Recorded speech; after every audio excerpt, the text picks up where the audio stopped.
What happened next would change everything. A pregnant woman, boiling oil, a scream that shattered a quiet afternoon. But this wasn't just any woman, and this wasn't just any attack. The ER doctor's face went pale when he saw her. He recognized her immediately. The woman everyone thought had disappeared 5 years ago.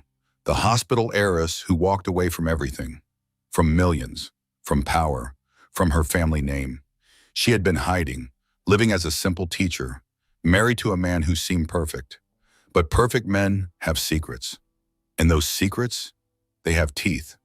By the time the oil stopped burning, the truth would come out about who she really was, about what her husband had been planning, about the 12 women before her, about the con that started 6 years ago in a coffee shop.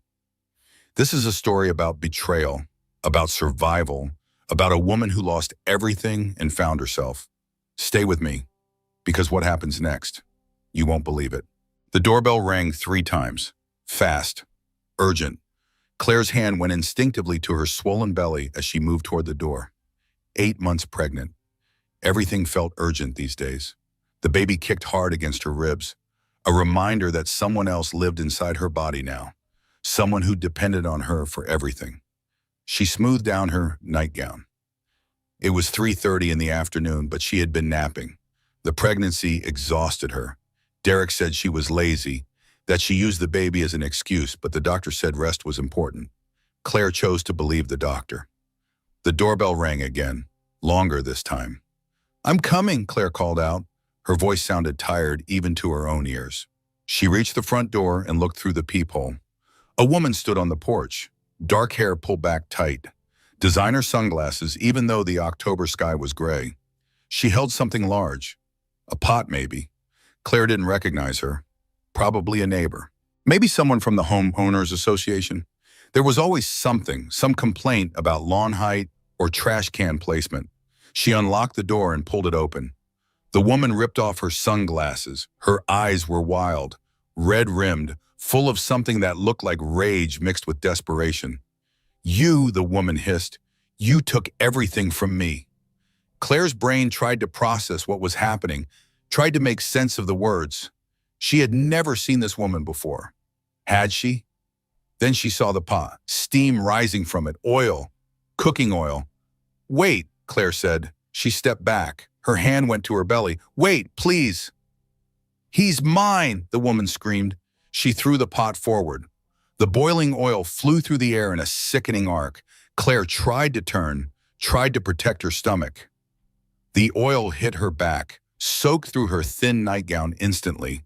The pain was unlike anything Claire had ever experienced. Fire. Pure fire eating through her skin. She screamed. The sound ripped from her throat without permission. Animal. Primal. Terror and agony mixed together. She collapsed forward onto the porch. Her knees hit the concrete hard, but she barely felt it. The burning consumed everything else. Her back, her shoulders, the oil running down toward her spine. The baby. The baby was kicking frantically now. Panic transmitted through Claire's body straight to the tiny person inside her. "Please," Claire gasped. "My baby, please." The woman stood over her, the empty pot dangling from her hand. Her face had gone pale, like she couldn't believe what she had just done. "He doesn't want that baby," the woman said. Her voice shook. "He wants me. Derek wants me." Derek, the name cut through Claire's pain. This woman knew Derek. This was Derek's mistress, the one he said didn't exist, the one Claire had suspected for months, the one who had been calling from blocked numbers, leaving threatening messages. This was Vanessa. "Mrs. Patterson!" Someone was shouting, a neighbor. "Mrs. Patterson, call 911!" Footsteps running toward her. Claire couldn't lift her head, couldn't do anything but lie there on the cold porch while her back burned, while her baby kicked in distress, while Vanessa ran away down the street. Old Mrs. Patterson from next door appeared in Claire's blurring vision. 70 years old and moving faster than Claire had ever seen her move. "Oh my God! Oh my dear God!" Mrs. Patterson's voice was shaking. "Don't move, honey. Don't try to move." She disappeared and came back with wet towels, cool water. She pressed them gently against Claire's back. The relief lasted half a second before the burning roared back stronger. "The ambulance is coming," Mrs. Patterson said. "Just hold on, just breathe." Claire tried to breathe, in, out, but the pain made breathing feel impossible, made everything feel impossible. Sirens in the distance, getting closer. Her phone. Where was her phone? She needed to call Derek, needed to tell him what happened, needed him to come, to help her, to protect their baby. But even through the pain, a cold truth settled in her chest. Derek had done this, not directly, but he had created this situation, had lied, had cheated, had made both women believe they were fighting for him. The paramedics arrived, young woman and older man. Their faces went professional, but Claire saw the horror underneath. "Ma'am, what's your name?" the woman asked. She was kneeling beside Claire now. Claire Sutton. "Can you tell me what happened?" "Boiling oil. She threw boiling oil on me." The male paramedic was already cutting away her nightgown, exposing her back. She heard him suck in a breath. "Third-degree burns," he said quietly. "We need to transport now." "Ma'am, are you pregnant?" the female paramedic asked. 8 months, Claire whispered. "Is my baby okay, please?" "Is the baby okay?" They were lifting her onto a stretcher now. Every movement sent fresh waves of agony through her body. She wanted to scream again, but she was trying to stay calm. For the baby could feel her fear. "We're going to monitor the baby," the woman said. "Right now, we need to get you to the hospital." They loaded her into the ambulance. Mrs. Patterson was talking to police officers, pointing down the street where Vanessa had run, describing her: dark hair, medium height, designer clothes, crazy eyes. The ambulance doors closed. The male paramedic was starting an IV line. The woman was placing fetal monitors around Claire's belly. "Which hospital?" Claire asked.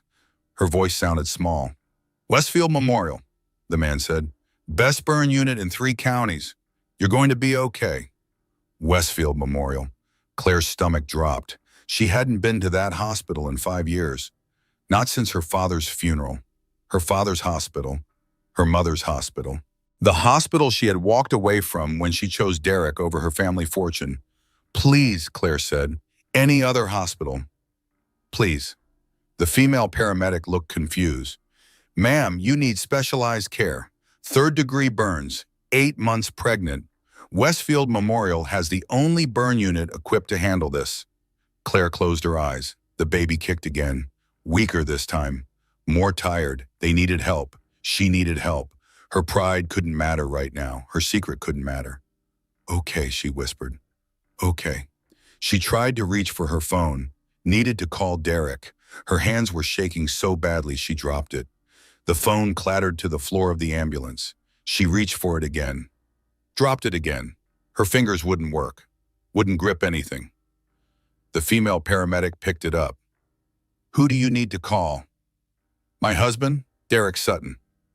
The woman scrolled through the contacts, found Derek's name, hit call, put the phone on speaker. It rang once, twice, 3 times, 4 times, voicemail.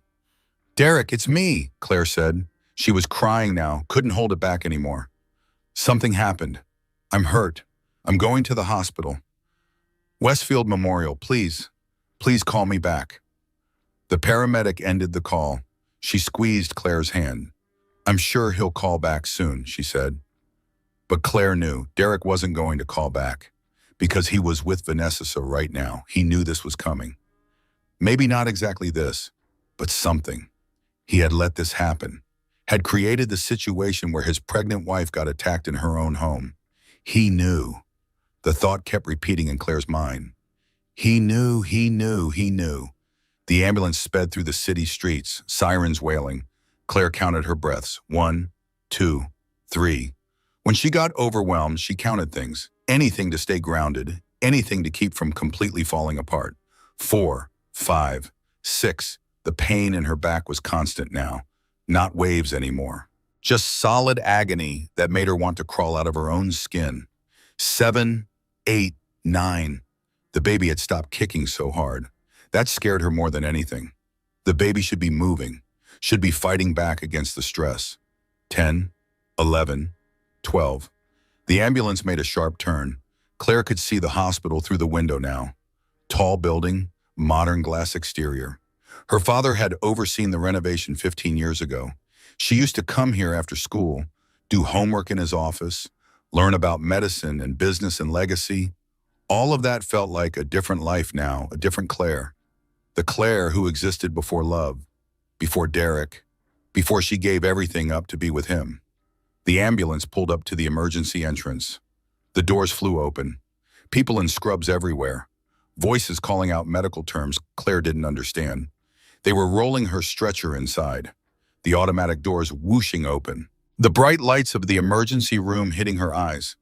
Claire hadn't been through these doors since her father's funeral. 7 years. Now she was being wheeled in on a gurney, her back on fire, her baby in danger, her marriage destroyed.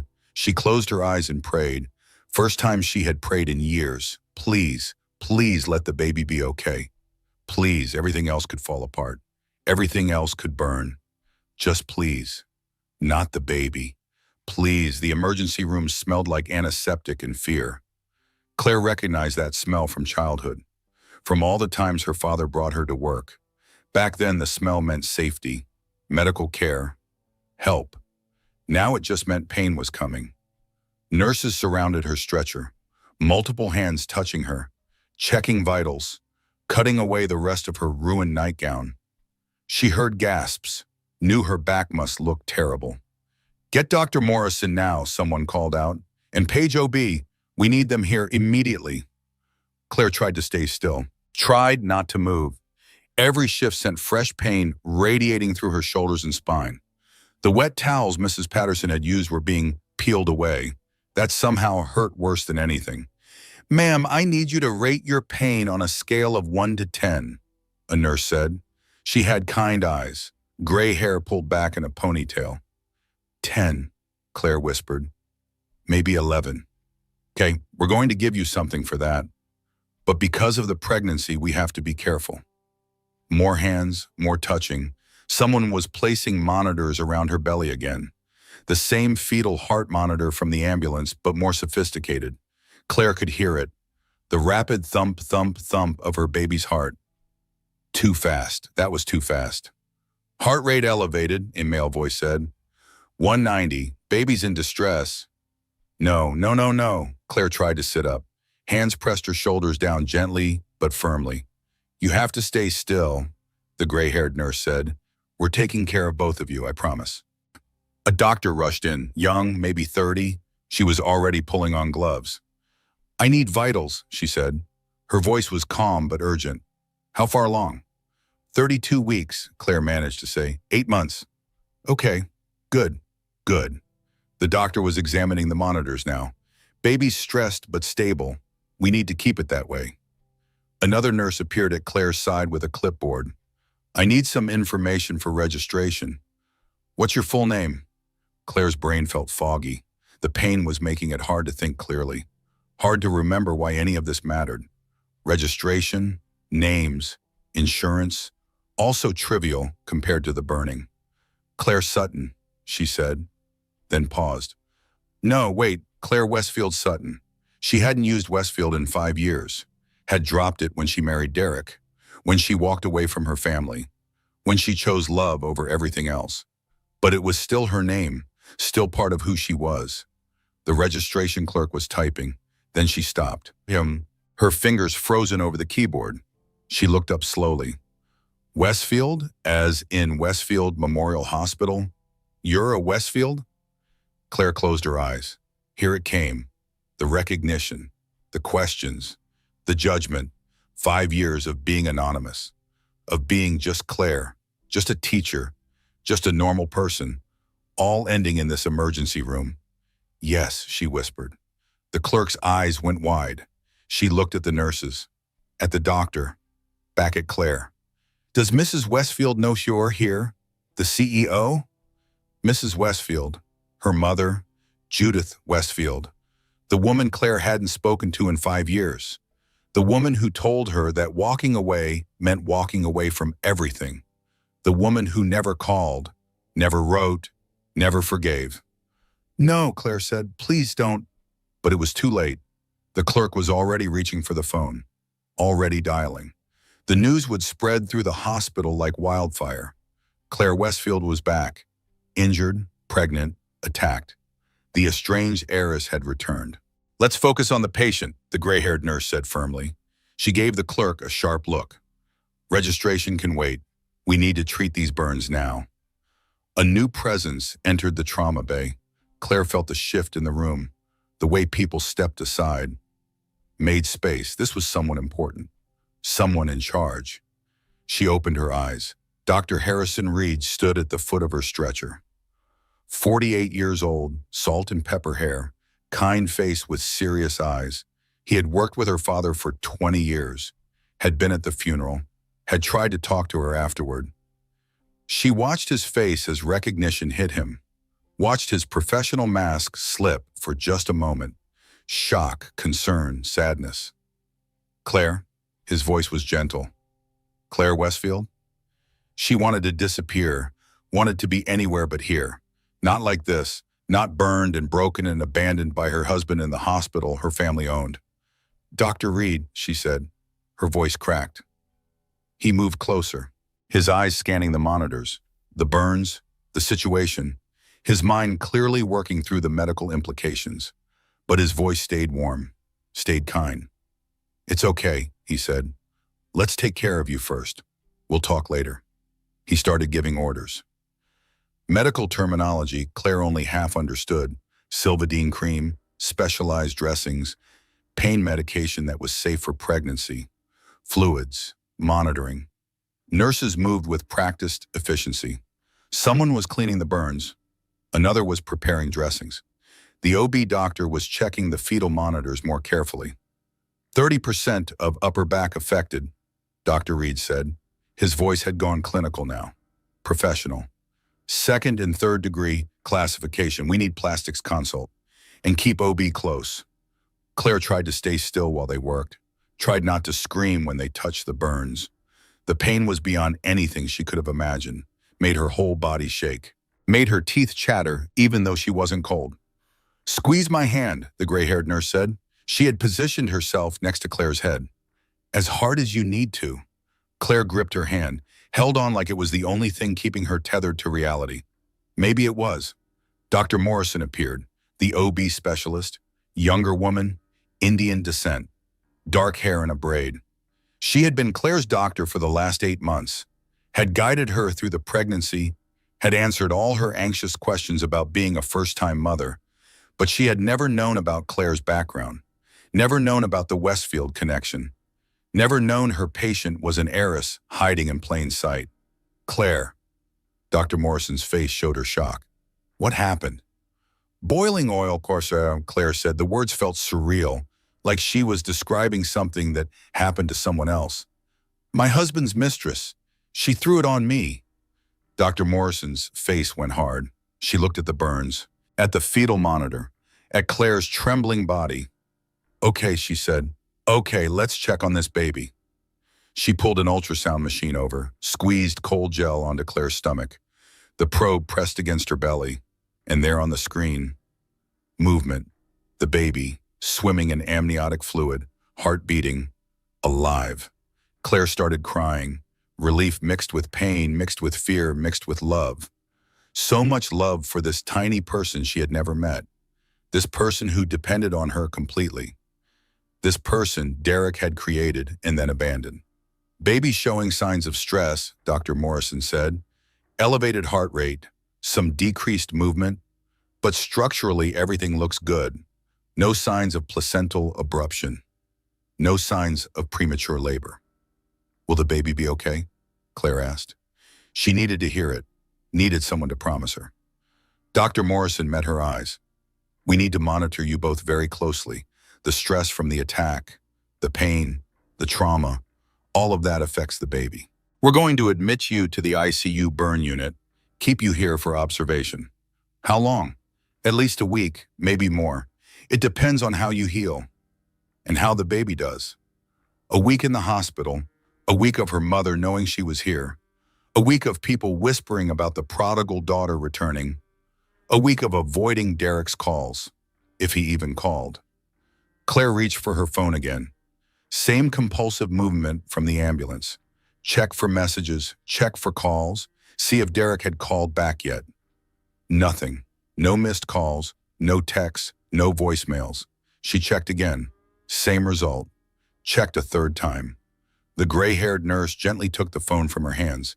You need to rest. I'll keep your phone right here. If anyone calls, I'll tell you immediately. But Claire knew the truth. Derek wasn't calling because he was with Vanessa, because he had known this would happen. Not the specifics maybe, not the boiling oil, but something. He had set this in motion by lying, by cheating, by making his pregnant wife vulnerable to his angry mistress. He knew, and he didn't care enough to even call. The validation whisper came then, quiet, certain. From deep inside her, I'm not crazy. I knew something was wrong. I knew for months. We're going to move you to ICU now, Dr. Reed said. He had finished supervising the burn treatment. The dressings were in place, thick white bandages covering her entire upper back. You'll be more comfortable there. Comfortable felt like a lie, but Claire didn't argue, didn't have the energy to argue. They were preparing to transfer her when the trauma bay door opened again. A woman in an expensive business suit walked in. Hospital administrator badge clipped to her jacket, 50s, professionally pleasant expression. She looked at Claire, then at Dr. Reed, then back at Claire. Miss Westfield, she said. Her voice was carefully neutral. We've contacted your mother per hospital protocol. She's on her way. The words hit Claire like another pot of boiling oil. Her mother coming here, coming to see her after 5 years of silence, 5 years of cold distance, 5 years of unanswered birthday cards and ignored Christmas presents. Her mother was coming. And Claire had no way to prepare, no way to protect herself, no armor except hospital gowns and bandages and the tiny baby swimming inside her belly. She was about to face Judith Westfield at her most vulnerable, her most broken, her most exposed. And there was nothing she could do to stop it. The morphine made everything soft around the edges, made the hospital room blur into watercolors instead of harsh reality, made Claire feel like she was floating above her body watching everything happen to someone else. But one thought stayed crystal clear.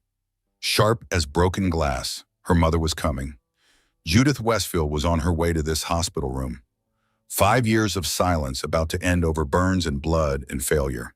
Claire stared at the ceiling tiles, counted them. 1, 2, 3, 4. When everything felt out of control, she counted things, made small parts of the chaos make sense. 5, 6, 7. The ICU burn unit was quiet. Private room, soft lighting, machines beeping steadily, monitoring her heart rate, blood pressure, oxygen levels. The baby's heartbeat a constant backdrop. Proof of life. Proof she hadn't completely failed yet. 8, 9, 10. Her mind drifted back. 6 years ago, before Derek, before everything fell apart, when she was still Claire Westfield, still her father's daughter, still someone with a future mapped out in hospital boards and charity galas and family legacy. The coffee shop. That was where it started. Small place near the university. She had been 26, finishing her teaching degree. Her father had just died. Heart attack at 60, gone in minutes. No warning, no goodbye. Claire had been drowning in grief. Her mother had been drowning in work. They grieved differently. Judith threw herself into running the hospital, expanding, growing, building the legacy Patrick Westfield left behind. Claire just wanted her dad back, wanted one more conversation, one more hug, one more piece of advice. But death didn't negotiate. Death just took and never gave anything back. Derek had noticed her crying at that coffee shop, brought her napkins, sat down without asking permission, started talking, made her laugh for the first time in weeks, made her feel seen, made her feel like she existed as something other than Patrick Westfield's orphaned daughter. He was charming, funny, attentive, everything her mother wasn't in those dark months. Judith expected Claire to move on immediately, to join the hospital board, to step into her role as heir, to stop grieving and start working. Your father built this hospital for family legacy, Judith had said at the funeral, her voice cold, controlled. You're the only heir. No room for grief. Only duty. 18-year-old Claire had felt suffocated, lost, unseen. Her mother looked at her and saw only a business successor, a name on paperwork, a continuation of the Westfield dynasty. Derek looked at her and saw Claire. Just Claire.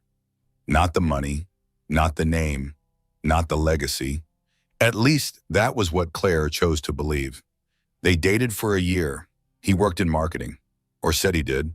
His business was always struggling, always just about to take off, always needing just a little more time, a little more investment, a little more belief. Claire believed in him, supported him, let him move into her apartment when his lease ended, paid for dinners when his clients didn't pay him on time, made excuses when her mother questioned his ambition. He's building something, Claire told Judith. It takes time. Her mother had Derek investigated, hired private detectives, dug into his background, found bankruptcies, failed businesses under different names, debts, lies. He's after your money, Judith said. She laid the evidence on the table like a prosecutor. He has nothing. He is nothing. This marriage will destroy you. But Derek proposed anyway, on the anniversary of her father's death, in front of a sunset, with a ring Claire suspected she had actually paid for through their joint account. And she said yes, because she was tired of being alone, tired of being the grieving daughter, tired of living in her mother's cold shadow, where love meant duty and family meant obligation. Judith gave her an ultimatum. Walk away from this man, or walk away from every money, your trust fund, your inheritance, your position on the board, your place in this family. Then I walk away, Claire had said, 27 years old and so sure she was making the right choice, so sure love would be enough, so sure Derek was different from what her mother's investigation showed.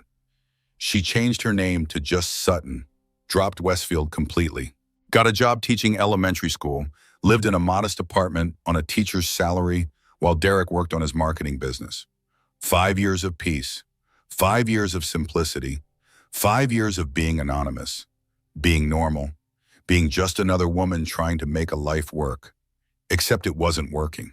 Not really. Derek's business never took off. His clients never materialized. His promises never translated into action.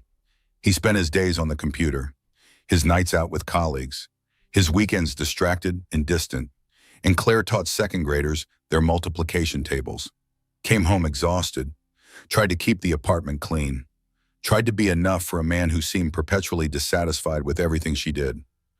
Then she got pregnant, not planned, birth control failure. She told Derek over dinner, watched his face carefully, saw the flash of panic he tried to cover with enthusiasm. A baby, he had said. Wow, that's great. That's really great.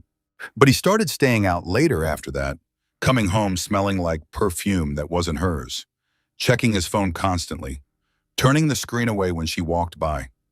Small things that added up to one terrible truth she didn't want to face.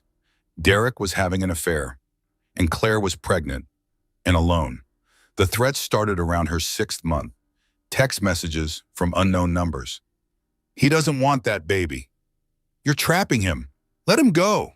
Claire recognized the desperation in those messages. Another woman who believed Derek's lies, who thought she was fighting for love, who didn't understand that Derek didn't love either of them. He only loved himself. She thought about calling her mother, about asking for help, about admitting that she had made a mistake. But pride held her tongue, shame kept her silent. She would handle this herself. Proof she didn't need the Westfield name or money. Proof she had been right to walk away. The validation whisper came again. Stronger this time. I knew. I knew for months. The hardest part is admitting I knew all along. A knock on the door pulled Claire back to the present, back to the hospital room, back to reality. The morphine haze cleared just enough to see the door opening. Judith Westfield walked into the ICU burn unit, 67 years old, still commanding, still powerful, designer suit in navy blue, pearls at her throat, hair perfectly styled, posture straight, every inch the CEO of a major hospital network. But her eyes gave everything away. They found Claire on the bed, moved to the bandages covering her back, saw the fetal monitor, the IV lines, the evidence of her daughter's complete destruction. Judith's face went pale, just for a moment, just long enough for Claire to see past the professional mask, to see the mother underneath, the woman who had lost her husband 7 years ago and lost her daughter 5 years ago, and was now seeing how badly that daughter had been hurt. "Who did this to my daughter?" Judith's voice was steel. Those 4 words broke something inside Claire. My daughter, not Miss Westfield, not the estranged heir. My daughter, like she had never stopped being that. Like the 5 years apart had been a pause instead of an ending. Claire started crying, not from pain, from hearing those words, from feeling seen again, from the relief of not being completely alone anymore. "Derek's mistress," Claire said through her tears. "Her name is Vanessa. She threw boiling oil on me, on my porch, this afternoon." Judith moved closer. Her hand reached out, hesitated, then gently touched Claire's hair. A mother's touch, careful, tentative, like she wasn't sure she still had the right. "Where is Derek?" Judith asked. Her voice had gone dangerous now. "I don't know. He won't answer his phone. I think he's with her. I think he knew this was going to happen." "He knew." Judith repeated the words slowly, processing, understanding. "He knew his mistress was threatening you, and he didn't protect you, didn't protect his own child. He never wanted the baby." The truth felt lighter spoken out loud. "He said I trapped him, that the pregnancy changed everything, that I wasn't the woman he married anymore." Judith's jaw tightened. Her eyes went cold in the way Claire remembered from childhood, when someone crossed her, when someone threatened what was hers.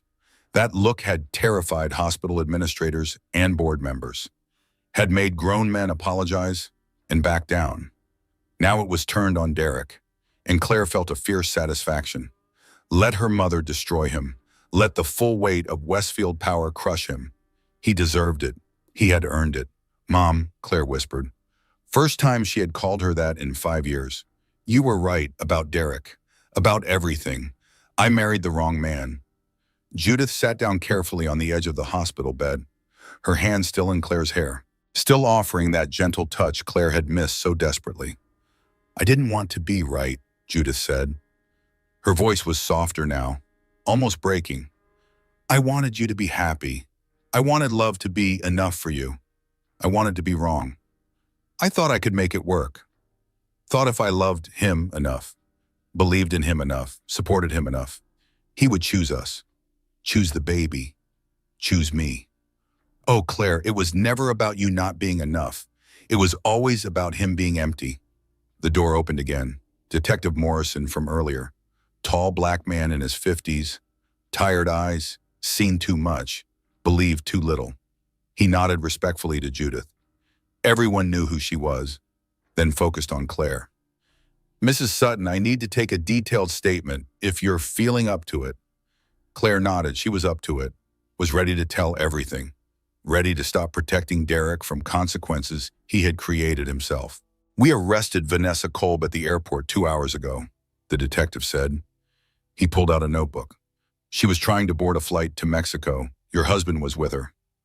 The words hung in the air, heavy, damning, final. Derek was helping her escape.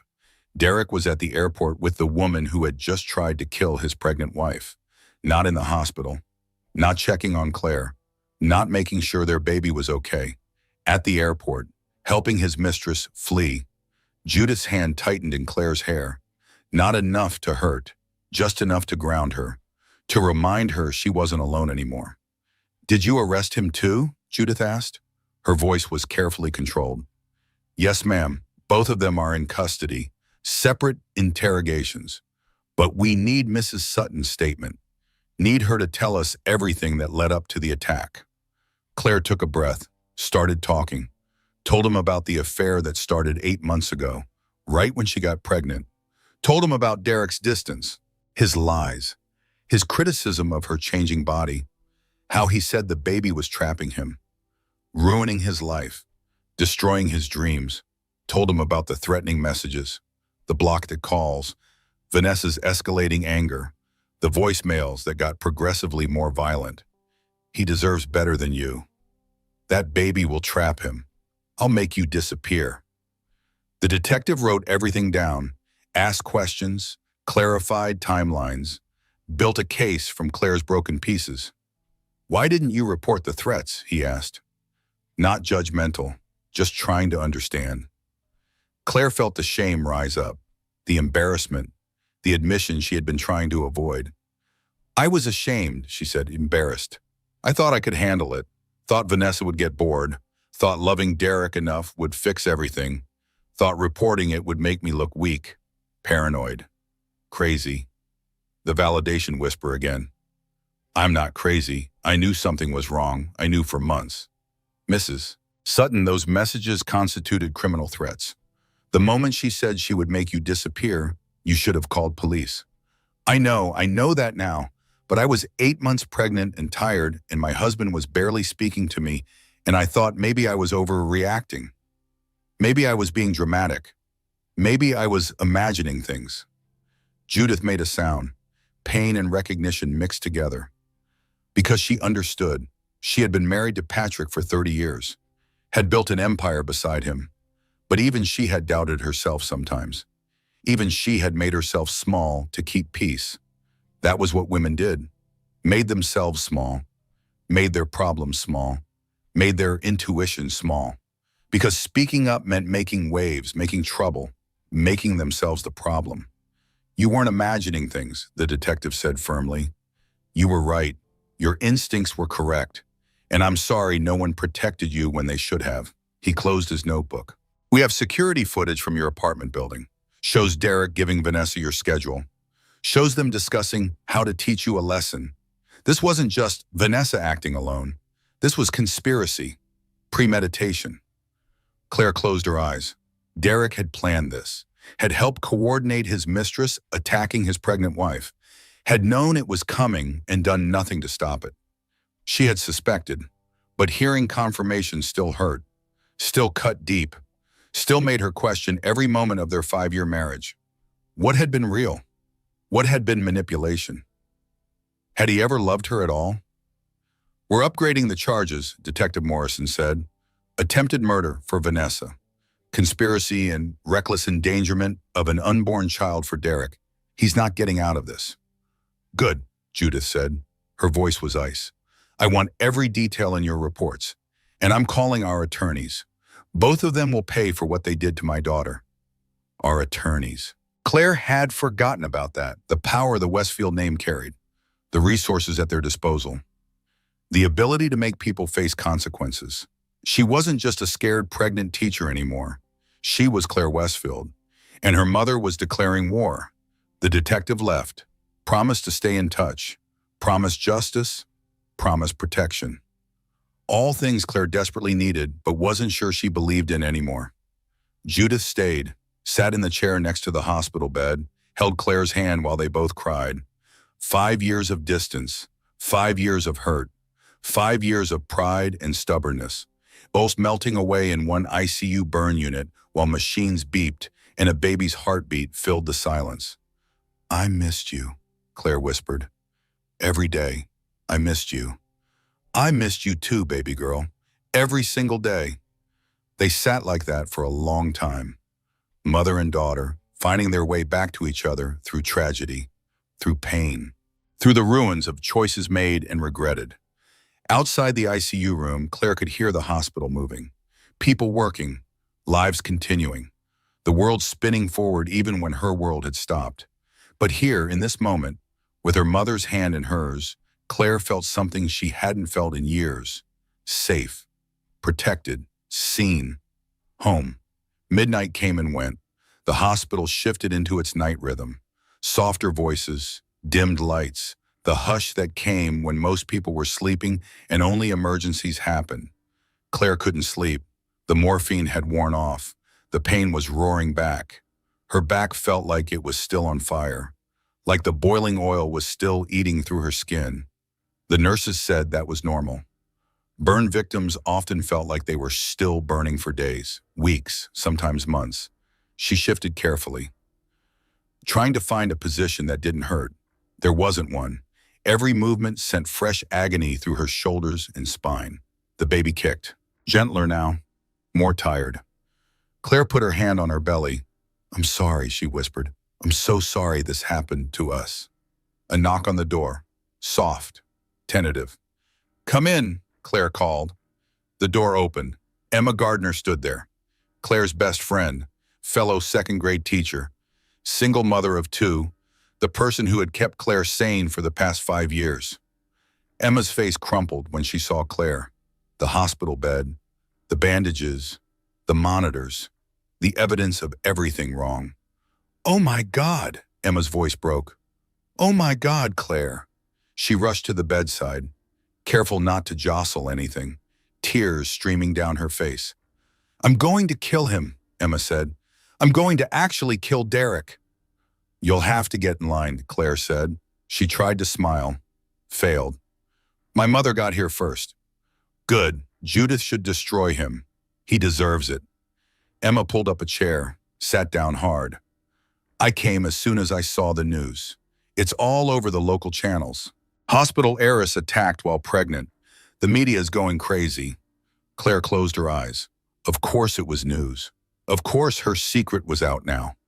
5 years of careful anonymity destroyed in one afternoon. "I'm sorry," Emma said quietly. "I know you wanted to keep the Westfield thing private.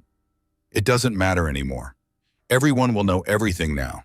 About Derek, about Vanessa, about how stupid I was." "You weren't stupid." Emma's voice was fierce. "He lied to you. He manipulated you. He made you believe he was someone he wasn't." "I knew, though. Deep down, I knew something was wrong." "Yeah." Emma looked down at her hands. "About that. Claire, I need to tell you something. Something I should have told you 3 months ago." Claire's heart sank. She knew what was coming. Had suspected. Had pushed the suspicion away because dealing with it felt impossible. "You saw them together," Claire said. Statement, not question. Emma nodded. Tears falling faster now. "3 months ago, you were planning the nursery. Derek said he would help paint. Said he would be there, remember?" Claire remembered. She had been 7 months pregnant. Excited, trying to make the baby's room perfect. Derek promised to help, then never showed up. Had some excuse about a client meeting, an emergency, something urgent. "I drove by your place that afternoon," Emma continued. "I was going to surprise you. Help you paint. I saw Derek's car parked outside Vanessa's apartment building." The words hit like another burning pot of oil. Confirmation. Proof. The thing Claire had suspected but refused to believe. "I took a picture," Emma whispered. "I've been carrying this guilt for 2 months. Didn't know how to tell you. Didn't want to hurt you. But I should have. I should have told you immediately." She pulled out her phone, showed Claire the photo. Derek's car, Vanessa's building, timestamp from 2 months ago. Undeniable evidence. Claire stared at the photo. At proof her husband had been with his mistress while she painted their baby's room alone, while she hung tiny curtains and assembled a crib by herself, while she built a nest for their child that Derek had already abandoned. The crying started again. Deep sobs that hurt her burned back, made her whole body shake. Emma held her hand, didn't try to stop the tears, just sat there while Claire fell apart. "I'm so sorry," Emma kept saying. "I'm so sorry." "It's not your fault," Claire managed to say between sobs. "You didn't do this. He did." They sat in the darkness, 2 women who understood what it meant to love men who didn't deserve them. Emma's ex-husband had left when their kids were babies, just walked out one day and never came back. Child support checks, but no phone calls. Money, but no love. "We pick them wrong sometimes," Emma said. "We see what we want to see, believe what we want to believe, and then we pay for it." "I gave up everything for him," Claire said. "My family, my inheritance, my name. I made myself small so he could feel big. And it was never enough. I was never enough." "You were always enough. He was empty." "That's different." A nurse came in, checked Claire's vitals, changed her IV bag, offered more pain medication. Claire accepted it, needed the relief, needed to not feel for a little while. The medication made everything soft again. Made Emma's voice sound far away, made the room blur. "I'm scared," Claire admitted. "I don't know how to be a single mother. Don't know how to raise a baby alone." "You won't be alone," Emma said. "You have me. You have your mom now. You have resource, support. You're going to be okay. How do you know? Because I know you. You're strong. You've always been strong. You just forgot for a while. The validation whisper came then. Quiet, certain, I am strong. I survived this. I can survive anything. Claire drifted, not quite sleeping, not quite awake. Emma stayed, held her hand, kept watch, the way friends did, the way women protected each other when men failed them. Morning came slowly, gray October light filtering through hospital windows. Claire woke to voices outside her room. Her mother, another woman, official sounding, lawyer maybe? She tried to sit up. Pain flared immediately. She fell back against the pillows with a gasp. The door opened. Judith entered with a woman in her 40s. Professional suit, briefcase, attorney energy radiating from her. Claire, this is Marcus Blake, Judith said. Our family attorney, we've been up all night building your case. Marcus sat down, pulled out files, started explaining in calm, measured tones. The civil lawsuit against both Derek and Vanessa. The criminal charges already filed by the district attorney, the asset protection strategies, the custody arrangements for when the baby came. Claire tried to focus, to understand, to make decisions, but her brain felt foggy. The morphine, the exhaustion, the pain. Everything blurred together. There's something else, Marcus said. She hesitated, looked at Judith, back to Claire. When you married Derek, your mother insisted on a prenuptial agreement. Do you remember signing it? Claire thought back. 6 years ago, Derek proposing, her mother's fury, the lawyers, papers everywhere. She had been so angry, so determined to marry Derek despite everyone's warnings. She signed everything they put in front of her just to get them to stop talking, to let her make her own choices. Vaguely, Claire said. What did it say? That in the event of infidelity, the cheating spouse forfeits all rights to marital assets, all property, all finances. Everything stays with you. Claire stared at her. Everything was already in my name. The apartment, the car. I paid for everything. Derek had nothing. Exactly, Judith said. Her voice held grim satisfaction. He has no legal claim to anything. No claim to your teacher's salary, no claim to property. No claim to future inheritance should you choose to reconcile with this family. The future inheritance, the Westfield fortune, the hospital, the healthcare network, the investment portfolio worth hundreds of millions. All of it. He thought he was marrying into money, Claire said slowly. Understanding dawning. He thought eventually I would reconcile with you, that he would gain access to the Westfield wealth. Most likely, Marcus said. Men like Derek don't fall in love. They invest, and they expect returns. The door burst open. Emma stood there with her phone, her face pale. Claire, you need to see this. She handed over the phone. News website open, video playing, security camera footage from Derek's apartment building. Dated yesterday morning, 8 hours before Vanessa attacked Claire. The video showed Derek and Vanessa, outside his apartment, talking. Derek's body language was clear. He was giving her something. Papers, maybe. Vanessa was nodding, taking notes. Derek pointed at his watch, said something. Vanessa nodded again. Emma turned up the volume, grainy audio, but clear enough. She'll be home all afternoon, Derek's voice said. She's 8 months pregnant. She can't move fast, can't fight back. Just scare her. Make her understand she's nothing. Make her understand I'm done. Vanessa's voice. What if she calls the police? Derek, she won't. She's too proud, too embarrassed. She'll just take it. She always does. The video ended. The room went silent, everyone staring at the screen. At proof, at Derek's own words condemning him. The police seized this footage 2 hours ago, Emma said. It's part of the criminal case now. He's done. Completely done. Claire couldn't breathe, couldn't process. She always takes it. Like she was a punching bag, like her feelings didn't matter, like hurting her was just routine, expected, normal. How long had he felt this way? How many times had he hurt her and expected her to just accept it, to just take it? The answer hit her like a fist, the entire marriage. 5 years of diminishing her. making her feel small, making her feel grateful he stayed when she should have been grateful he left. "I want him in prison," Claire said. Her voice was steady now, clear. "I want him to face every consequence, every charge, everything." "He will," Marcus promised. "Between the assault conspiracy, the financial fraud we're finding, the endangerment charges, he's looking at serious time." "Financial fraud?" Claire asked. Judith and Marcus exchanged looks. Judith nodded. Permission to continue. "We ran a full background check after the attack," Marcus said. "Derek Sutton has had 3 previous bankruptcies, 2 under different names, multiple restraining orders from ex-girlfriends, a pattern of targeting women with money, getting them to support him, then moving on once they stopped being useful. He's a con artist," Emma said bluntly. "He researched you, targeted you. Everything about your meeting was planned." Claire's world tilted. The coffee shop, Derek's charm, his attention, his interest, all calculated, all fake, all designed to manipulate a grieving woman into giving him access to her family fortune. "How many women?" Claire asked. "How many before me?"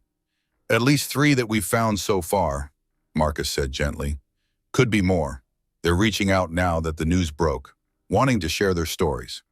3 women, at least, all manipulated, all hurt, all discarded when they stopped being useful. And Claire was just the latest, just another mark in Derek's long line of victims. The shame threatened to overwhelm her. How had she not seen it? How had she been so blind? But the validation whisper came again. Stronger now. "It's not my fault. I'm not stupid."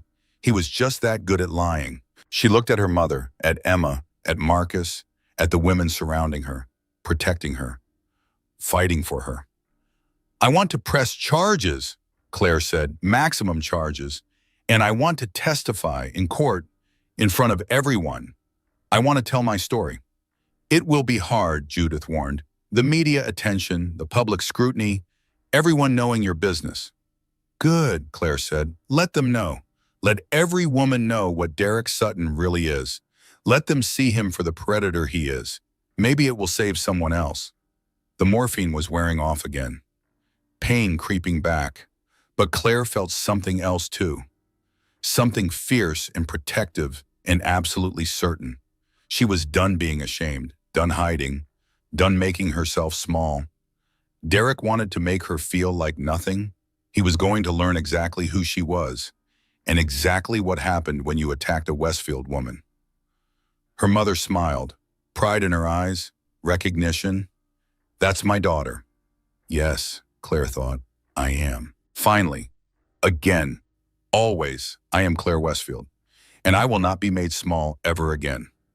The knock came at 7 in the morning. Sharp, official, security. Claire was awake, had been awake for hours, watching the sun rise through her hospital window, counting heartbeats on the fetal monitor. 1, 2, 3, 4, her baby's steady rhythm reminding her why all of this mattered. "Mrs. Sutton?" The security guard's voice was apologetic.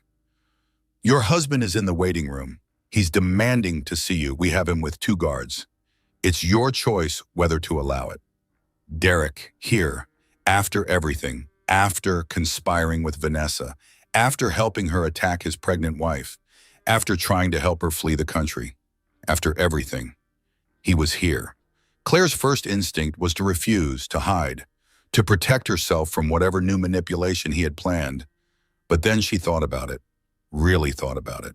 She wanted to face him, wanted to look him in the eyes, wanted to see him with clear vision, without love clouding her judgment, without hope making her believe his lies. "My mother needs to be here," Claire said, "and I want the police present. He doesn't get to talk to me alone." "Already arranged," the guard said. "Mrs. Westfield is on her way up. Detective Morrison, too." 20 minutes later, her mother sat on one side of the bed. Detective Morrison stood by the window. 2 security guards positioned themselves by the door. Claire sat up as straight as her burned back would allow. She was done cowering, done apologizing for existing. "Let him in," she said. The door opened. Derek walked in flanked by 2 additional guards. He wore the same clothes from yesterday, wrinkled now, stained. He looked tired, scared, And when his eyes met Claire's, she saw something she had never seen before. Anger. Not guilt, not remorse, anger that he had been caught. Claire, he started. His voice was different. The charm was gone, replaced with something harder. Sweetheart, are you okay? The word sweetheart made her stomach turn. How many times had he used that word while lying, while cheating, while plotting with Vanessa? Don't call me that, Claire said. Her voice was steady, strong. You don't get to call me that anymore. Derek's face changed, the fake concern sliding away. I came as soon as I heard about the attack. This is terrible. Vanessa must have snapped, lost her mind. You were at the airport with her, Claire said, helping her flee. I was trying to stop her, was going to turn her in. Detective Morrison stepped forward. Mr. Sutton, we have security footage of you helping book her flight, of you handing her money, of you giving her Claire's schedule yesterday morning. Derek's face went pale. His eyes darted around the room, looking for escape, for sympathy, finding none. That's not what it looks like, he said. The old deflection, the old gaslighting. You don't understand the full context. Then explain, Claire said. Explain the context of telling Vanessa I would be home all afternoon, that I couldn't move fast, that I would just take it. His jaw tightened, the mask slipping further. Claire, you have to understand. The pregnancy changed everything. You changed. I changed, Claire repeated, letting the words hang there. I got pregnant with your child, and that made me deserve this. Vanessa made me feel alive again, Derek continued. Like this was a reasonable explanation, like his feelings justified everything. Young, not trapped. The narcissism was fully visible now, no more hiding, no more pretending. This was who Derek had always been. Claire just hadn't let herself see it. This wasn't supposed to happen, he said, his voice rising, defensive. She went too far. I never wanted you hurt.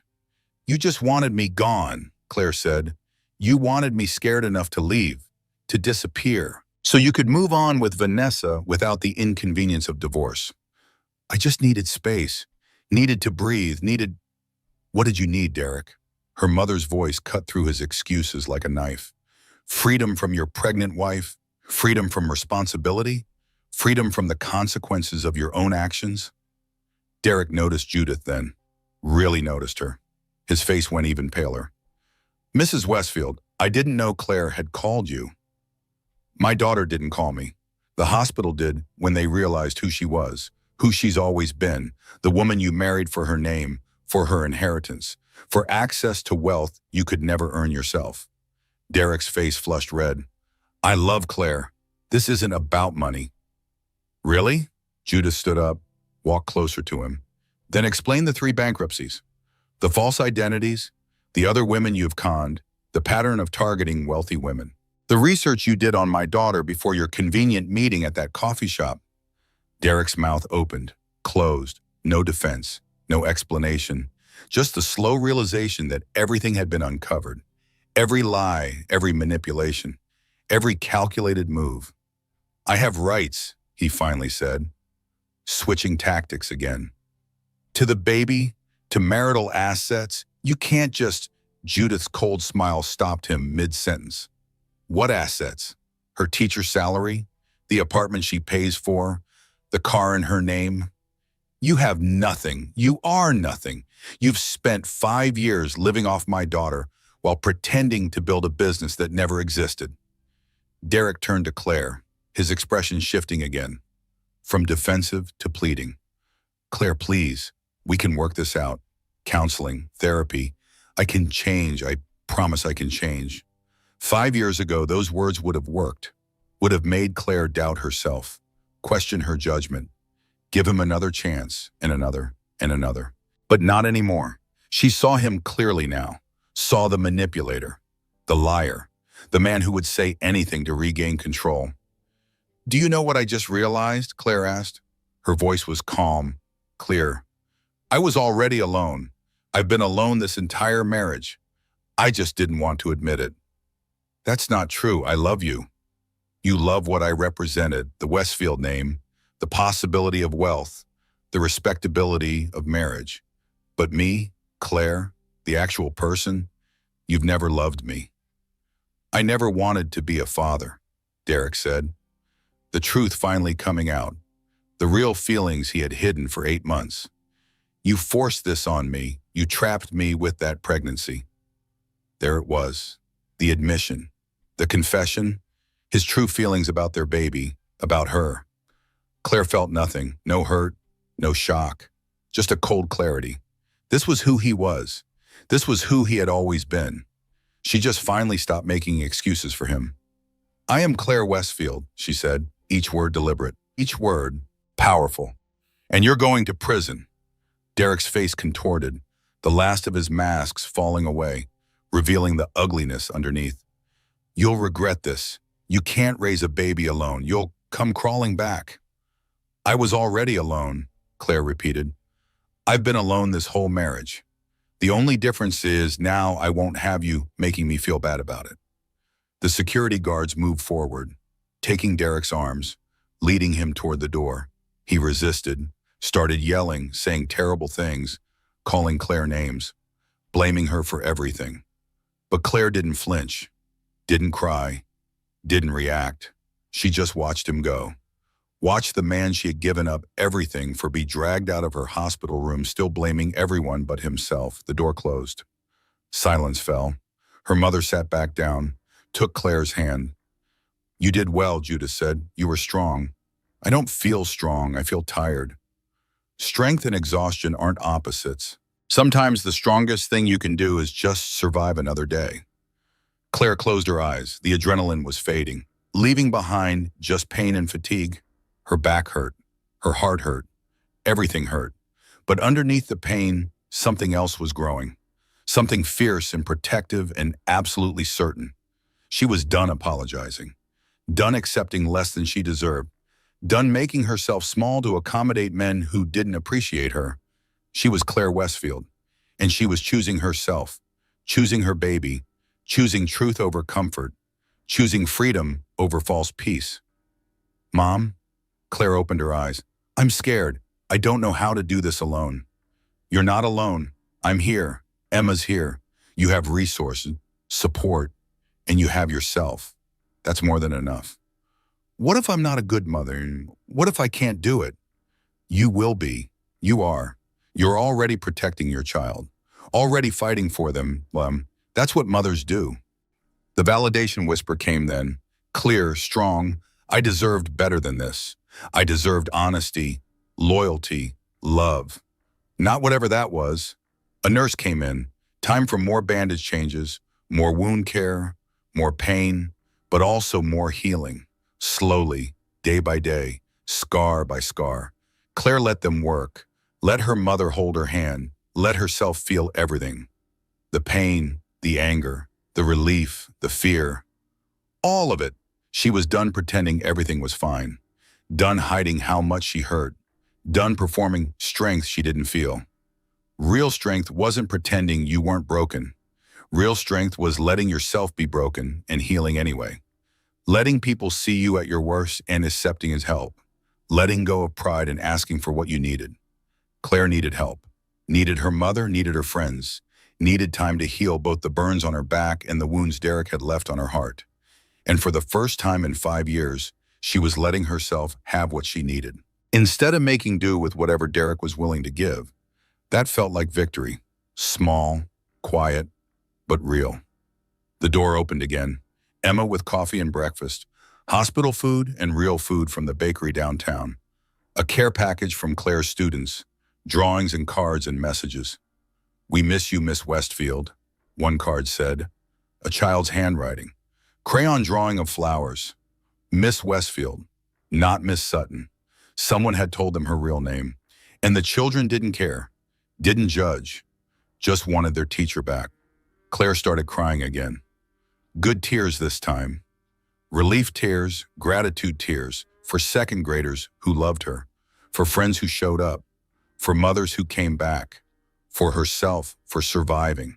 You're going to be okay, Emma said. You're going to be better than okay. Claire wanted to believe that, wanted to trust it, but right now she just needed to get through today. Then tomorrow, then the next day, one moment at a time, one breath at a time, one heartbeat at a time, both her heartbeat and the baby's. Both of them fighting, both of them surviving, both of them stronger than Derek ever gave them credit for. That was enough for now. Being alive, being here, being seen. Everything else would come later. Healing, forgiveness, peace, joy. But today was just about surviving. And that was enough. More than enough. It was everything. 2 in the morning, the hospital lights dimmed to almost darkness. Only the glow of monitors casting blue shadows across the walls. Claire lay on her side, the only position possible with her bandaged back, staring at nothing, feeling everything. The morphine had worn off again. The pain was constant now, not waves anymore, just a steady burning that never stopped. The doctor said it would get better, said burns healed slowly but surely, said she would feel like herself again eventually. Claire wasn't sure who herself even was anymore. 5 years of being Mrs. Sutton. 5 years before that of being Claire Westfield, the heiress. Now she was something in between, someone new, someone she didn't recognize yet. The baby kicked, constant reminder of why none of this was about her anymore, why she couldn't fall apart completely, why she had to hold on. She put her hand on her belly. "I'm sorry," she whispered into the darkness. "I'm so sorry this happened to you. You deserved better. You deserved a father who wanted you, a mother who protected you, a safe, happy beginning." The baby kicked again, like a response, like forgiveness, like love. Claire started crying. Couldn't hold it back anymore. Deep sobs that hurt her burn back, made her whole body shake. But she couldn't stop. 5 years of holding it together. 5 years of pretending everything was fine. 5 years of swallowing her pain and her doubts and her fears. All of it coming out now, in a hospital room, in the middle of the night, when no one could see her break, except she wasn't alone. The door opened quietly. A nurse slipped in, not the gray-haired one from earlier. Someone younger, Latina, soft voice. "Mrs. Westfield, are you okay?" "No," Claire said honestly. First time she had said that out loud. "I'm not okay." The nurse came closer, checked the monitors, the IV line, then sat down in the chair beside the bed. Didn't leave like Claire expected, just sat there. "Pain level, Drew, the nurse asked. "Physical or emotional?" "Both." 10, both 10. "I can increase your pain medication, but you have to ask. We can't give you more without your permission." "Will it make me sleep?" "Probably." "Then yes. Please, I can't keep thinking. Can't keep replaying everything. I just need to stop. Just for a few hours." The nurse adjusted the IV, added medication. Within minutes, Claire felt the edges softening again, the pain retreating, the thoughts slowing down. "Better?" the nurse asked. "Better." Claire's words were slurring now. "Thank you." "You're welcome. And Mrs. Westfield, you're going to survive this. I know it doesn't feel like it now, but you will." Claire wanted to believe her, but right now, survival felt impossible. How was she supposed to raise a baby alone? How was she supposed to teach second graders when she couldn't even take care of herself? How was she supposed to rebuild a life when everything she thought she knew had been a lie? The medication pulled her under before she could answer.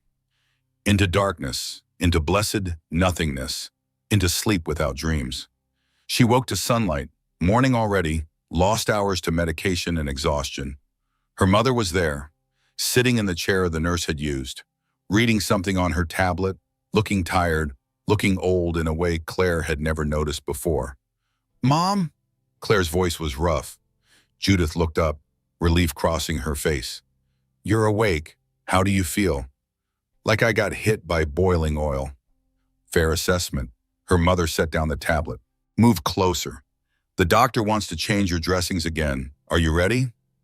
"Does it matter? It's going to hurt either way."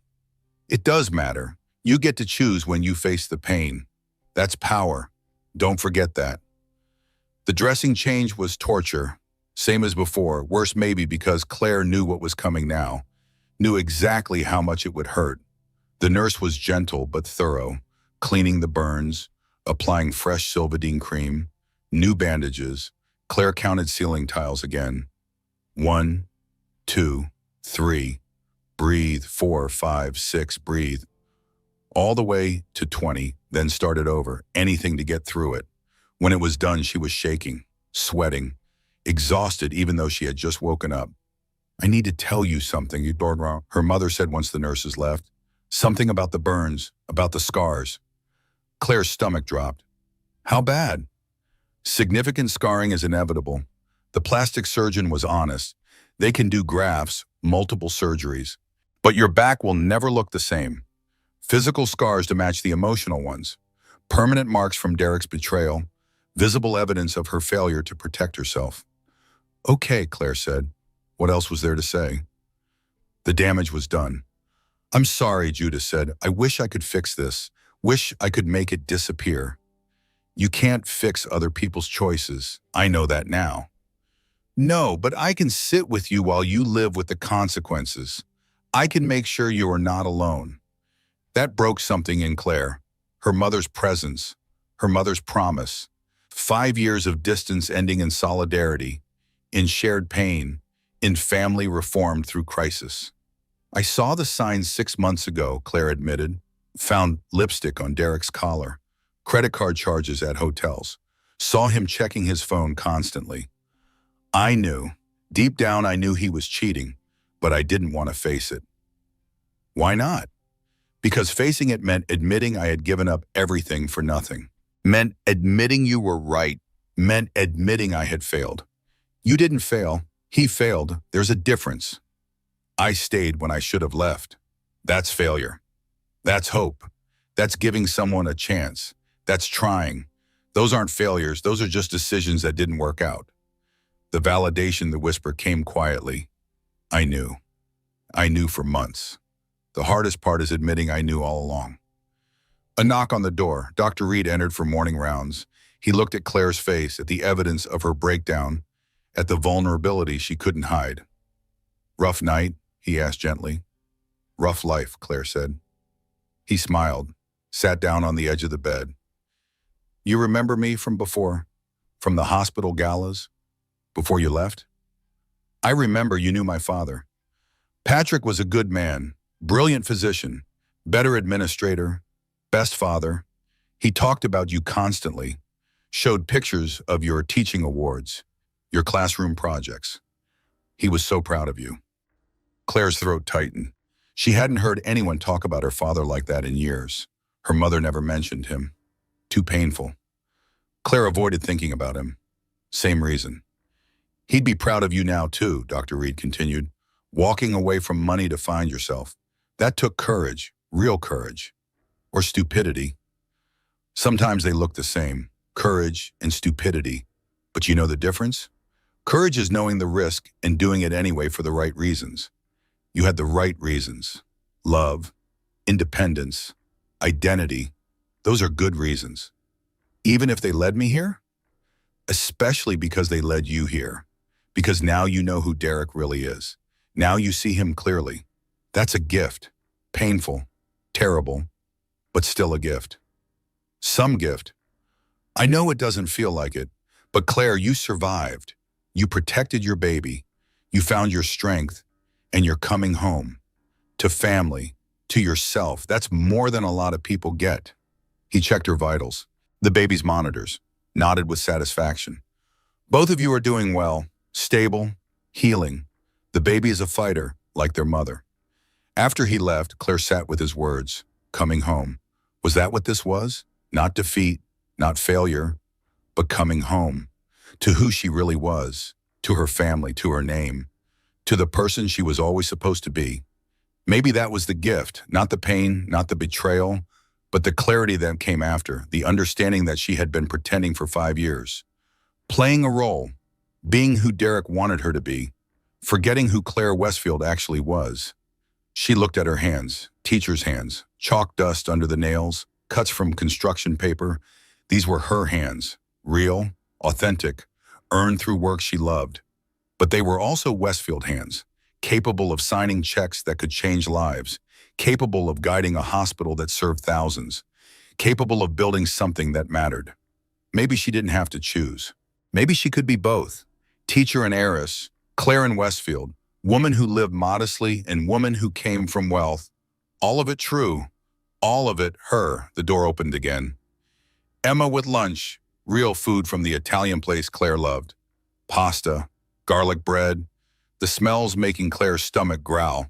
First time she had felt hungry in days. Your students made you something, Emma said.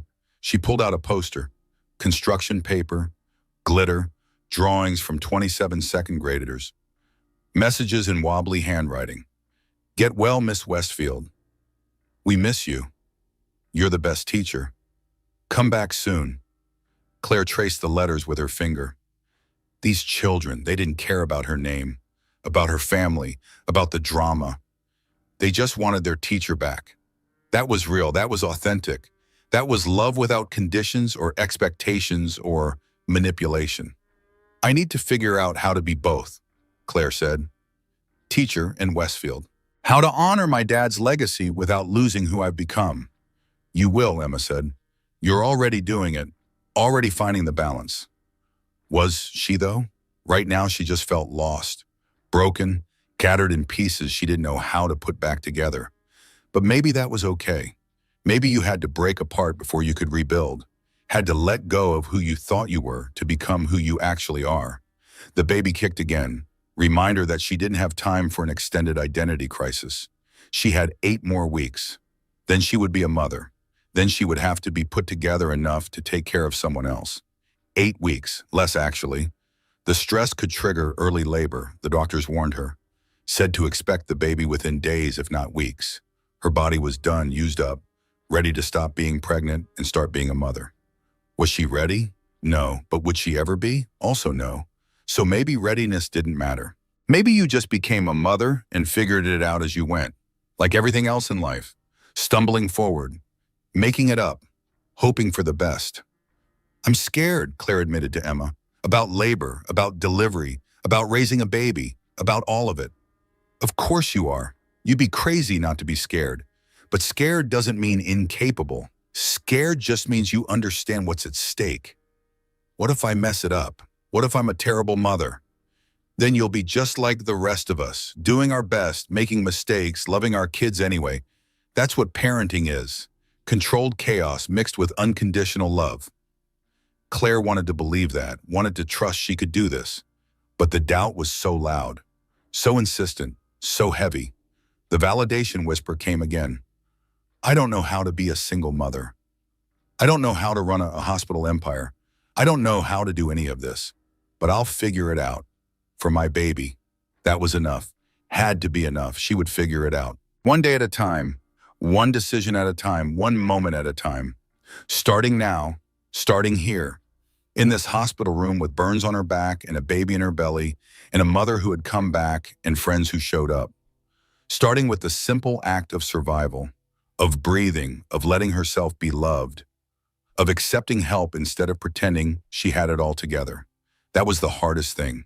Admitting she needed help, admitting she couldn't do it alone, admitting that strength sometimes looked like asking for support.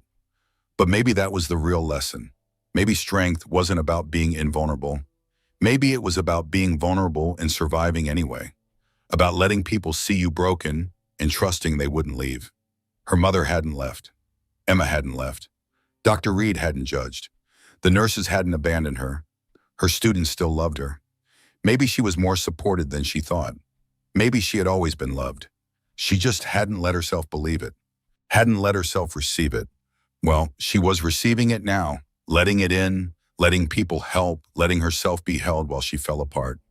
And maybe that was enough. For today, for now, for this moment. Just surviving, just breathing, just being here, just letting the people who loved her do the work she couldn't do alone. That was enough, more than enough. It was everything. Morning came with purpose. Claire woke feeling different. Not healed, not better, but clearer, more focused, ready to stop being the victim and start being the architect of her own future. Her mother was already there, sitting in the chair by the window, on the phone with someone. Her CEO voice, professional, commanding, in control. Judith ended the call and turned to Claire. Good morning, how's the pain? Manageable. What were you doing? Calling our attorneys. There's been a development. She moved closer, sat on the bed. Vanessa's public defender reached out. Vanessa wants to talk to you. Claire's stomach clenched. Why? She wants to make a statement about Derek, about the pattern of abuse. She has evidence. Evidence? Recordings, text messages, emails. She's been documenting everything.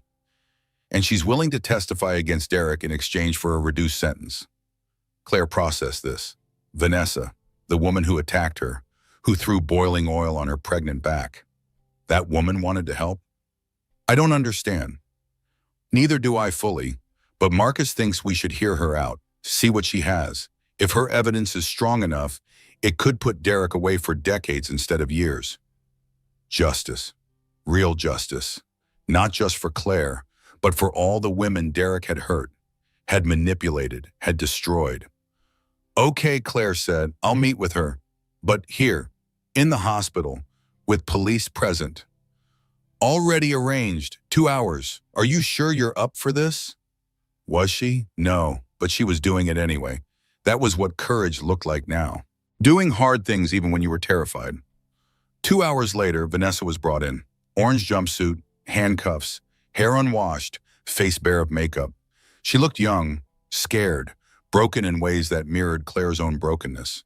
They sat across from each other in a hospital conference room. Police at the door, Marcus the attorney between them, her mother beside Claire, protective, ready to intervene. Vanessa's eyes filled with tears when she saw Claire's bandaged back through the hospital gown. I'm sorry, she whispered. I'm so sorry. The apology hung in the air, inadequate, insufficient, but genuine. Claire could see that, could see Vanessa's horror at what she had done, could see the regret consuming her. Tell me why, Claire said. Why did you do it? Derek told me you didn't love him, that you trapped him with the pregnancy, that you were cold, unfeeling.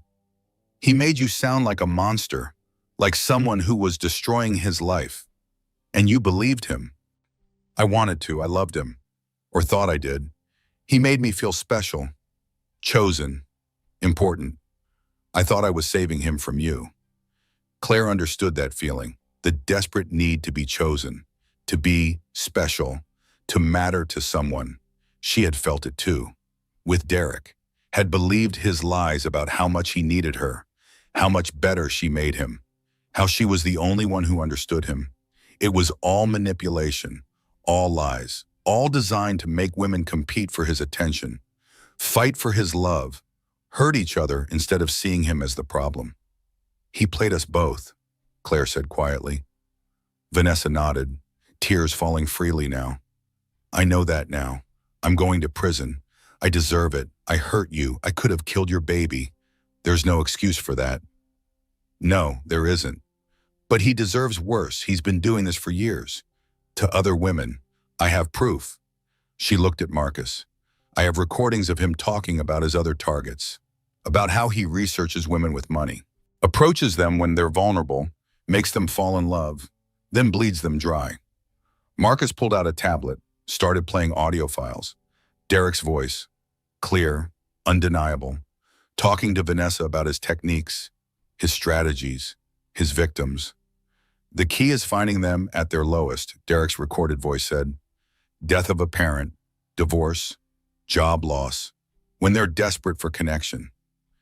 That's when you swoop in, be exactly what they need, mirror their values, their interests, make them think you're soulmates. Claire felt sick. That was exactly what Derek had done to her, found her grieving her father, became everything she needed, filled the void Patrick's death left behind. Once they're hooked, you isolate them, Derek continued on the recording, from family, friends, support systems. Make them dependent on you emotionally, then financially. Then you have them. They won't leave, won't question, will give you anything you want just to keep you happy. The recording went on, Derek bragging about his conquests, his successes, his ability to manipulate women. It was sociopathic, calculated, evil. There are 3 other women, Vanessa said when the recording ended. I found them, contacted them.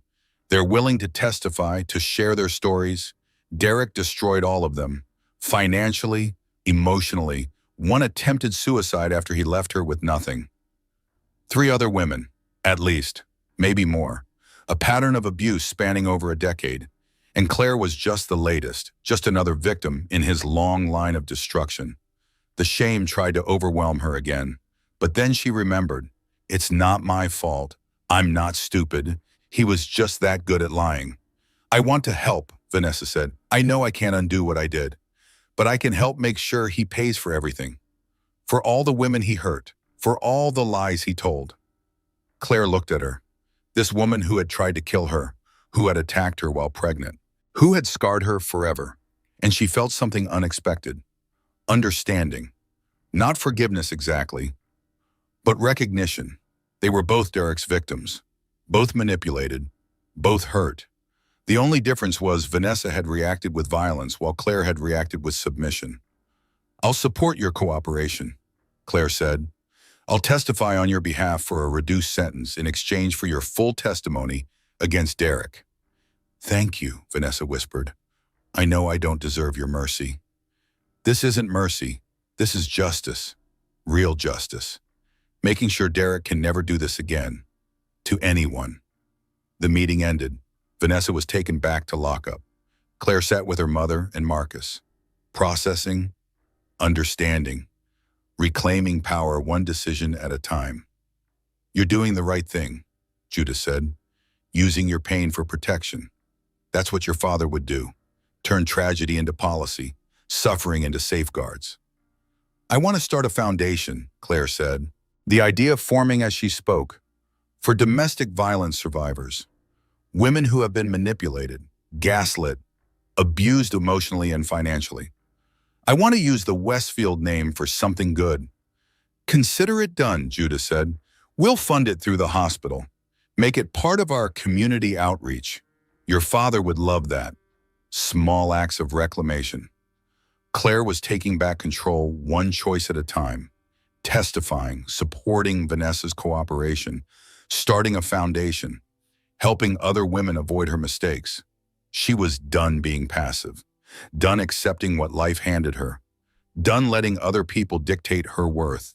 She was Claire Westfield, and she was choosing herself, choosing action, choosing power. The validation whisper came strong and clear. I deserve better than this. I deserved honesty, loyalty, love, not whatever that was. Later that day, Marcus brought more news. Derek's apartment had been searched, documents found, detailed plans to access Claire's family wealth, timeline starting 6 months before they met, proof of research, investigation, calculation. He engineered your meeting, Marcus explained, learned your routine, started going to that coffee shop because he knew you went there. The whole relationship was planned, all of it. Claire felt the weight of that. Every moment she thought was love. Every gesture she thought was genuine.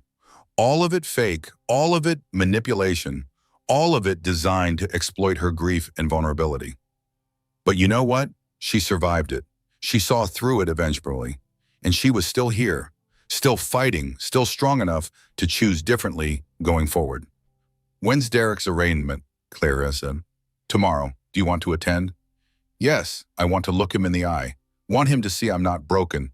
Want him to understand exactly what happens when you attack a Westfield woman. Her mother smiled, pride shining in her eyes. That's my daughter. Tomorrow would come the arraignment, the media, the public exposure of everything Derek had done. But tonight Claire would rest, would hold her baby bump, would count her blessings instead of her scars. She had her mother back, had her name back, had her power back, and she was going to use it. Not for revenge, not for destruction, but for protection, for justice, for making sure no other woman fell for Derek Sutton's lies. That was strength. That was courage.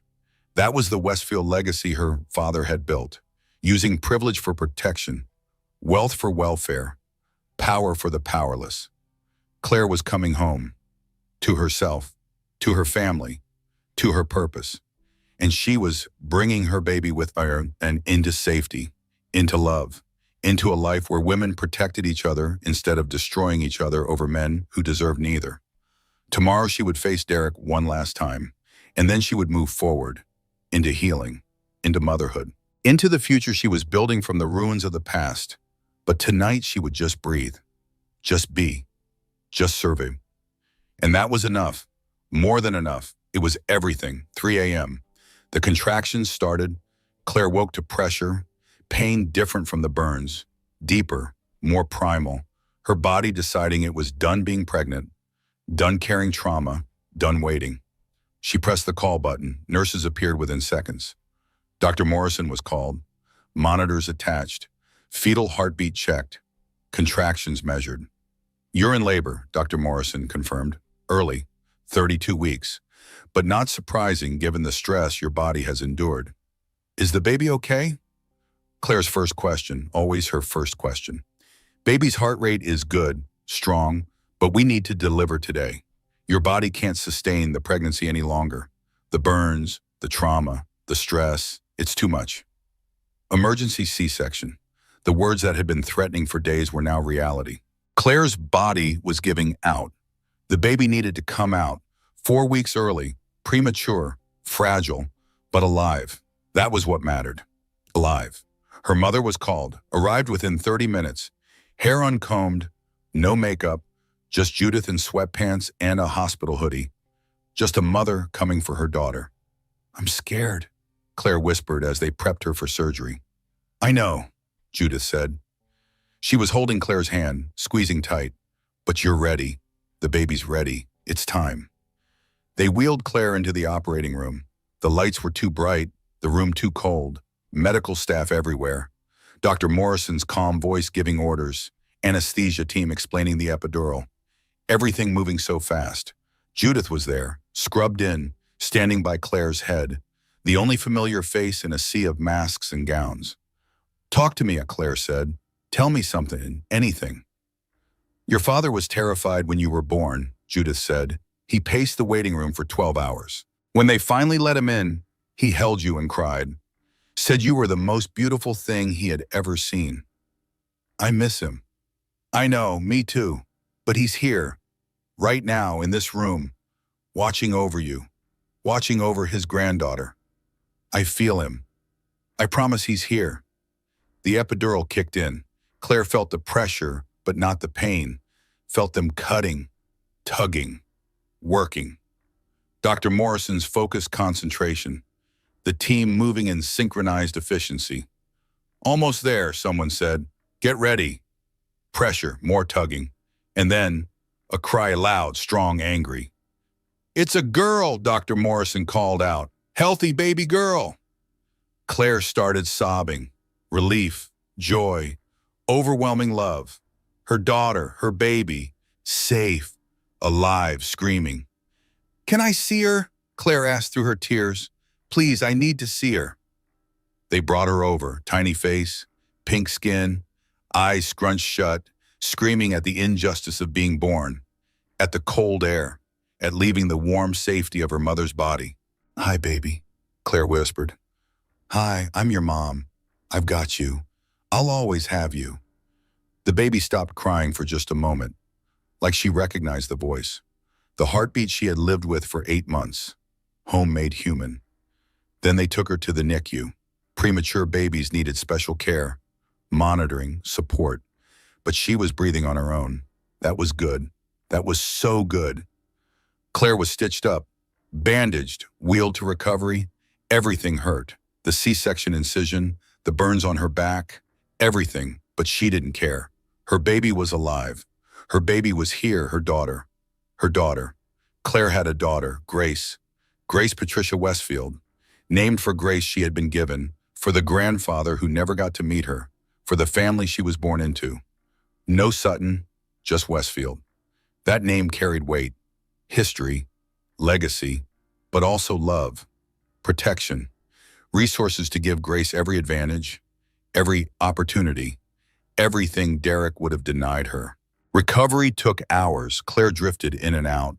Nurses checking vitals, doctors monitoring healing, her mother sitting vigil, never leaving, just there. When Claire finally felt stable, they wheeled her to the NICU to see Grace properly, to hold her daughter for the first time since that brief moment in the operating room.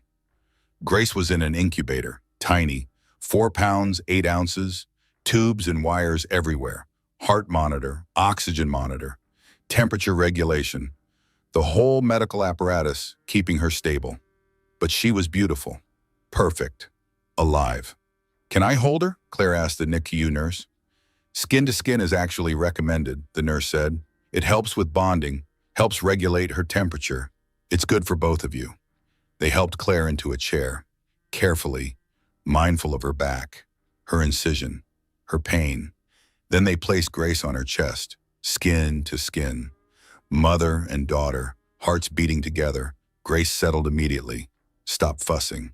Just nestled into Claire's chest like she belonged there. Like she knew this was home. This was safe, this was love. Claire cried again, couldn't seem to stop crying, from joy this time, from relief, from the overwhelming reality of being a mother, of holding this tiny person who depended on her completely, who trusted her absolutely, who loved her unconditionally. "Hi, Grace," Claire whispered. "I'm your mama, and I'm going to protect you, always. No one will ever hurt you. No one will make you feel small. No one will manipulate you or lie to you or use you. I promise, I promise." The validation whisper came warm and certain. "I don't know how to be a single mother, but I'll figure it out. For her, for Grace, for us." Her mother stood beside them, looking at her daughter and granddaughter, 3 generations of Westfield women, connected, reunited, healing together. "She has Patrick's nose," Judith said softly. "His chin, his stubborn expression." "She does," Claire agreed. Seeing her father in this tiny face, seeing legacy, seeing love continuing, seeing hope made flesh. The NICU nurse explained Grace's care plan. 2 weeks minimum in the hospital, maybe more. Monitoring, feeding support, making sure her lungs develop properly. Standard for preemies. Claire would stay 2 in the hospital, recovering from surgery, from burns, bonding with Grace, learning to be a mother bear, figuring it out one day at a time. Emma came to visit, brought flowers, balloons, cards from Claire's students, pictures they had drawn of babies and families and love. "She's beautiful," Emma said, tears streaming down her face. "She's perfect." "She is," Claire agreed. "She really is." Our dear Reed stopped by, brought a stuffed bear. "Your father would be so proud," he said, "of your strength, your courage, of who you've become through all this."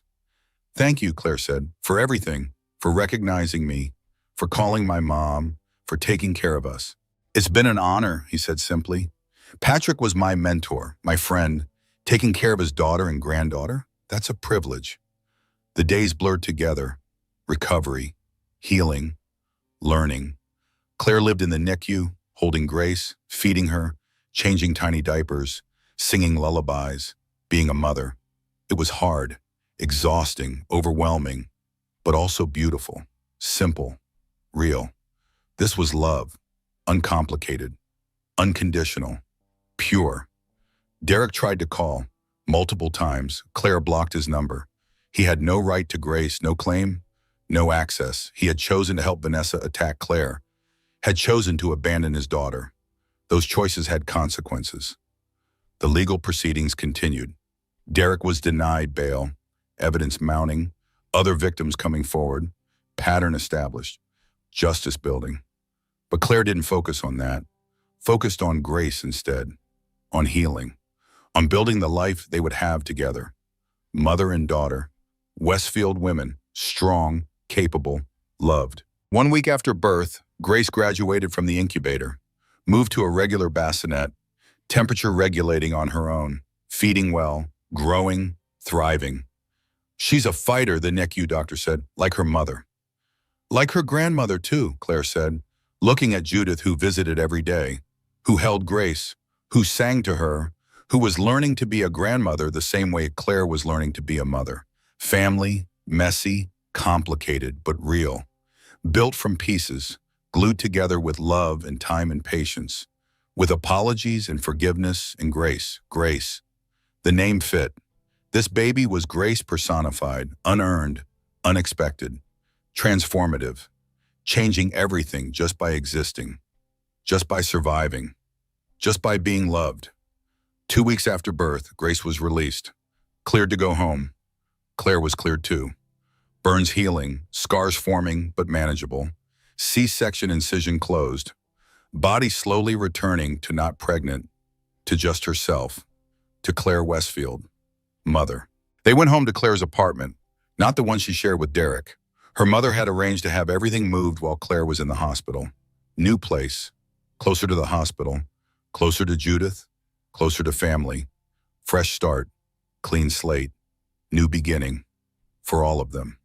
Claire set up the nursery with her mother's help, with Emma's help, with the help of women who showed up, who protected, who built nests for daughters and granddaughters, who created safe spaces in a dangerous world. Grace slept in her crib, first night home. Claire watched her breathe, counted her breaths. 1, 2, 3. The same counting that helped Claire survive, now helping her stay present, stay grateful, stay amazed at this life she created, this person she would raise, this future she was building. The validation whisper came soft and certain. I'm a mother now. I'm Grace's mother. That's enough. That's everything. Tomorrow would bring new challenges, court appearances, legal proceedings, media attention. But tonight was just this. Claire and Grace, mother and daughter, together, safe, loved. And that was enough, more than enough. It was everything. Grace was 3 days home when Detective Morrison called, his voice careful, preparing Claire for something. Mrs. Westfield, we need you to come down to the station. There's been a development, something you need to see. Claire arranged for her mother to watch Grace, drove to the police station with Emma beside her. For support, for strength, for witness, Detective Morrison met them in a conference room.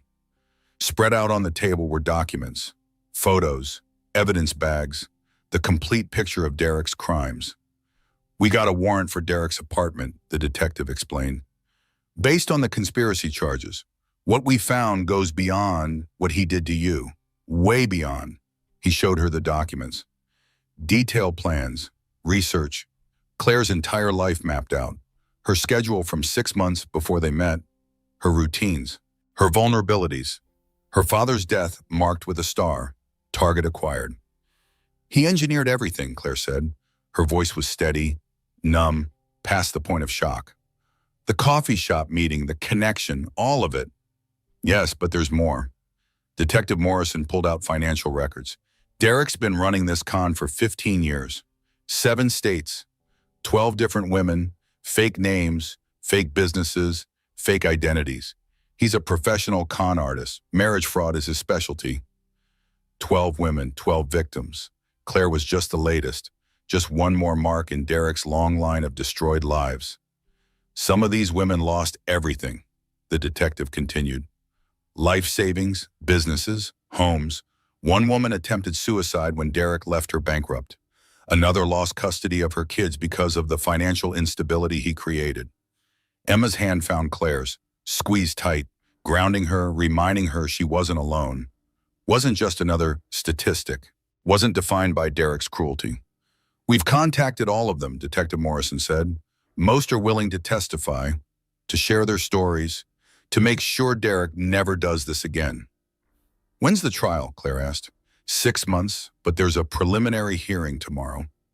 To determine bail, to set charges. Your testimony would help, if you're willing. I'm willing, Claire said. I want to tell my story. Want everyone to see who Derek really is. The next day, Claire dressed carefully, professional, strong, Judith Westfield's daughter. She wore her name like armor now. Let it protect her. Let it announce she was not someone to be trifled with. The courthouse was packed, media everywhere, cameras, reporters. The story had captured attention. Hospital heiress, pregnant victim, boiling oil attack. All the elements of drama. All the hooks for clicks. But Claire wasn't here for drama.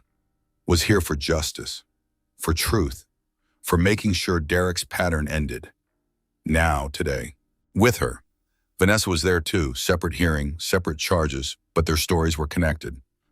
Both Derek's victims, both women he manipulated, both determined to see him pay. Claire took the stand, told her story, all of it.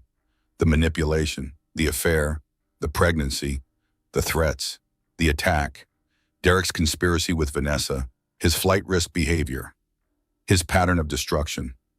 The prosecutor asked questions, drew out details, made the jury see, made them understand. This wasn't just assault. This was attempted murder, conspiracy, years of fraud, identity theft, financial crimes. Derek sat at the defense table, his lawyer beside him. He looked different, smaller somehow, without the charm, without the lies, without the mask, just a man, small, weak, pathetic. When it was his lawyer's turn to cross-examine, Claire was ready, expected the attacks on her character, the suggestions she was lying, exaggerating, playing victim. Mrs. Westfield, the defense attorney, began, his tone patronizing. Isn't it true you walked away from your family fortune 6 years ago? Made yourself appear poor to attract my client? No, Claire said, her voice clear. I walked away to find myself, to live authentically, to teach children and make a difference in small, real ways. And when the relationship soured, you regretted giving up your money. So you came back with this story, this attack, this victim narrative. I came back because Derek conspired with his mistress to hurt me, to hurt my unborn child. That's not a narrative, that's fact, supported by video evidence, by audio recordings, by his own words. The attorney faltered, tried a different approach.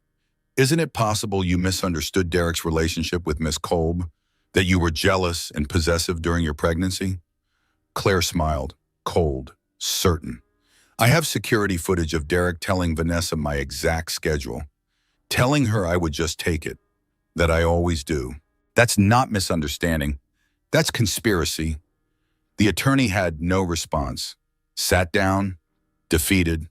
The judge reviewed the evidence, the testimony, the pattern. His face grew harder with each revelation, each piece of Derek's history exposed. Bail denied, he said finally. Mr. Sutton is a flight risk, a danger to society, a serial predator who has destroyed multiple lives. He will remain in custody until trial. Derek's face crumpled, reality setting in. He was going to prison, real prison, for years, maybe decades. All his lies, all his manipulation, all his cruelty, finally catching up to him. As they led him away, he looked at Claire one last time, and she saw it. The rage underneath, the narcissism, the inability to accept responsibility. Even now he blamed her, hated her for speaking truth, for refusing to stay silent. But Claire felt nothing, no anger, no hurt, no connection, just a cold certainty. She had been married to a stranger, loved a ghost, given 5 years to someone who didn't exist. That person, that Derek she thought she knew, he was never real. Just a carefully constructed mask worn by a predator. Now the mask was gone, and all that remained was emptiness. The validation whisper came clear and true. I forgive you, not for you, for me, so you have no power over me anymore. Outside the courthouse, reporters swarmed. Questions, cameras, microphones. Claire spoke briefly, calmly, told her truth, made her statement. Derek Sutton is a predator who targets vulnerable women. He manipulated me, manipulated Vanessa, manipulated at least 12 other women we know of. But his pattern ends today. I'm starting a foundation for financial abuse survivors, for women who have been conned, manipulated, left with nothing. No more silence, no more shame, no more victims. The reporters wrote furiously. This was the story. Not just the attack, but the transformation. The victim becoming advocate, using pain for purpose, building something good from something terrible. Vanessa's hearing was next. Claire stayed, testified on her behalf, explained the manipulation, the lies, how Derek had pit them against each other, made them both villains in his story. The judge listened, considered. Miss Kolb, you committed a terrible crime. You could have killed Mrs. Westfield and her unborn child. That deserves serious consequences. Vanessa nodded, tears streaming. I know, I'm sorry, I'm so sorry. However, the judge continued, your cooperation, your remorse, Mrs. Westfield's testimony on your behalf, these matter. 3 years, with possibility of parole after 1, mandatory counseling for domestic violence victims, because that's what you are, a victim who became a perpetrator. That doesn't excuse your actions, but it explains them. 3 years, Vanessa had 3 years to heal, to understand, to rebuild. It wasn't enough time for what she did, but it was mercy, grace, a chance to become better than the worst thing she had done.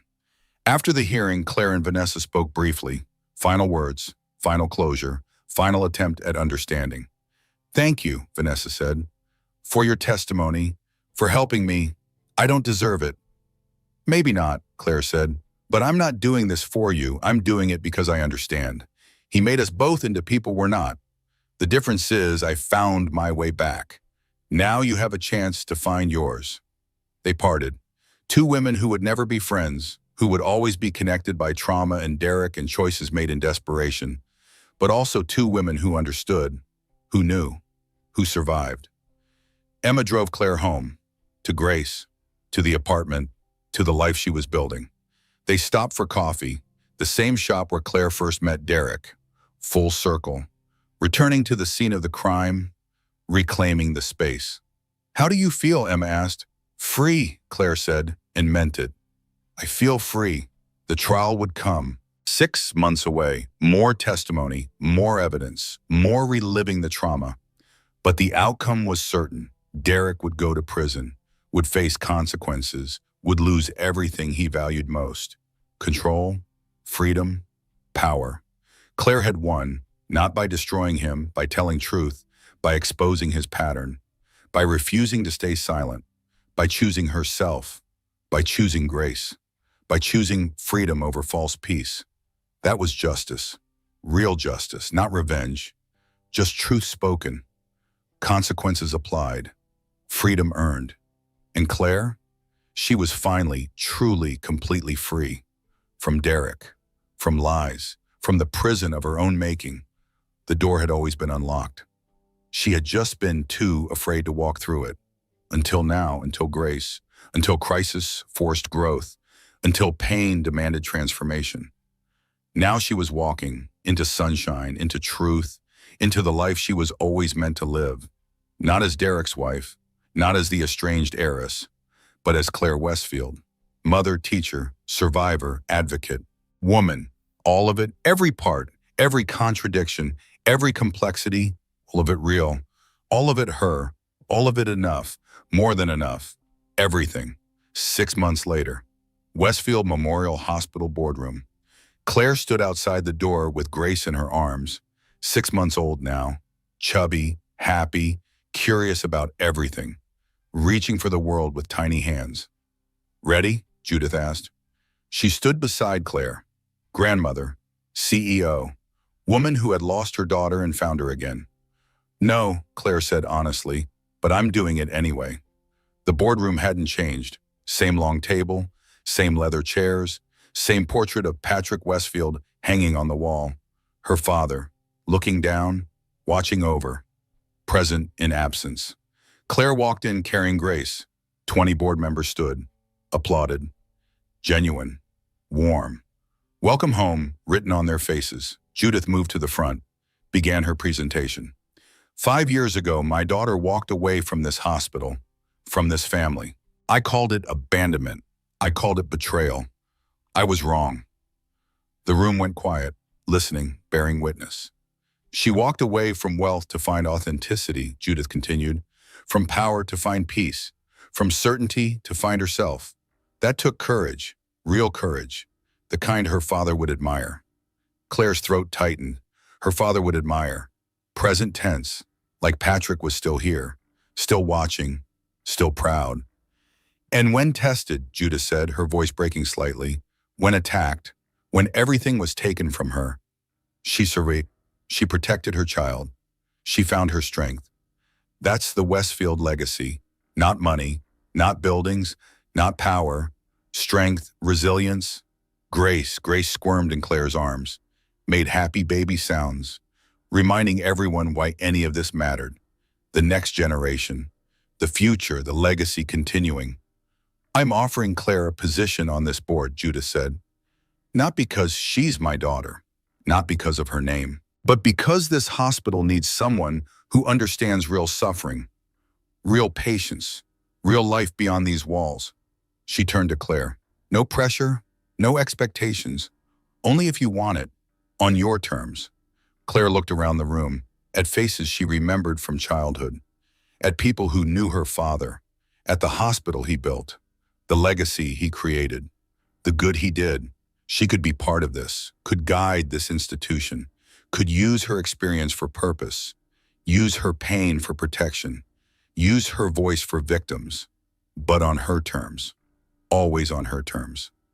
I'll join the board, Claire said, her voice clear, certain. Part-time, I'm still teaching, still loving my second graders, still living modestly. Grace comes first, always. Teaching second, hospital work third, family fourth. That's my order. Those are my terms. Agreed, Judith said, pride shining in her eyes. All of it, exactly as you want it. The board voted, unanimous approval. Claire Westfield was officially a board member, a voice in decisions, a guardian of her father's legacy, but also herself, still a teacher, still Grace's mother, still just Claire. All of it, every part, every role, not choosing, integrating, becoming whole. After the meeting, Claire walked the hospital halls with Grace, showed her daughter where Grandpa Patrick used to work, where Grandma Judith still worked, where Claire was born, where Grace was born, generational, connected, home. Dr. Reed found them in the pediatric wing. Smiled at Grace. She's gotten so big. She has, Claire agreed, growing like a weed, eating constantly, happy. And you, how are you healing? Claire thought about that. The scars on her back were permanent, visible, undeniable, but they didn't define her, didn't limit her, just marked her, proved she survived. I'm good, she said, really good. Your father would be proud of all of it, the teaching, the board position, the balance, Grace, all of it. Thank you, Claire said, for everything, for recognizing me that day in the ER, for calling my mom, for starting this whole journey home. It was an honor, he said simply. Patrick was my friend. Taking care of his family, that's a privilege. That evening, Claire met Emma at their coffee shop. Same place Derek targeted her. Same place their twisted story began. But different now, reclaimed, redeemed. Just a coffee shop again.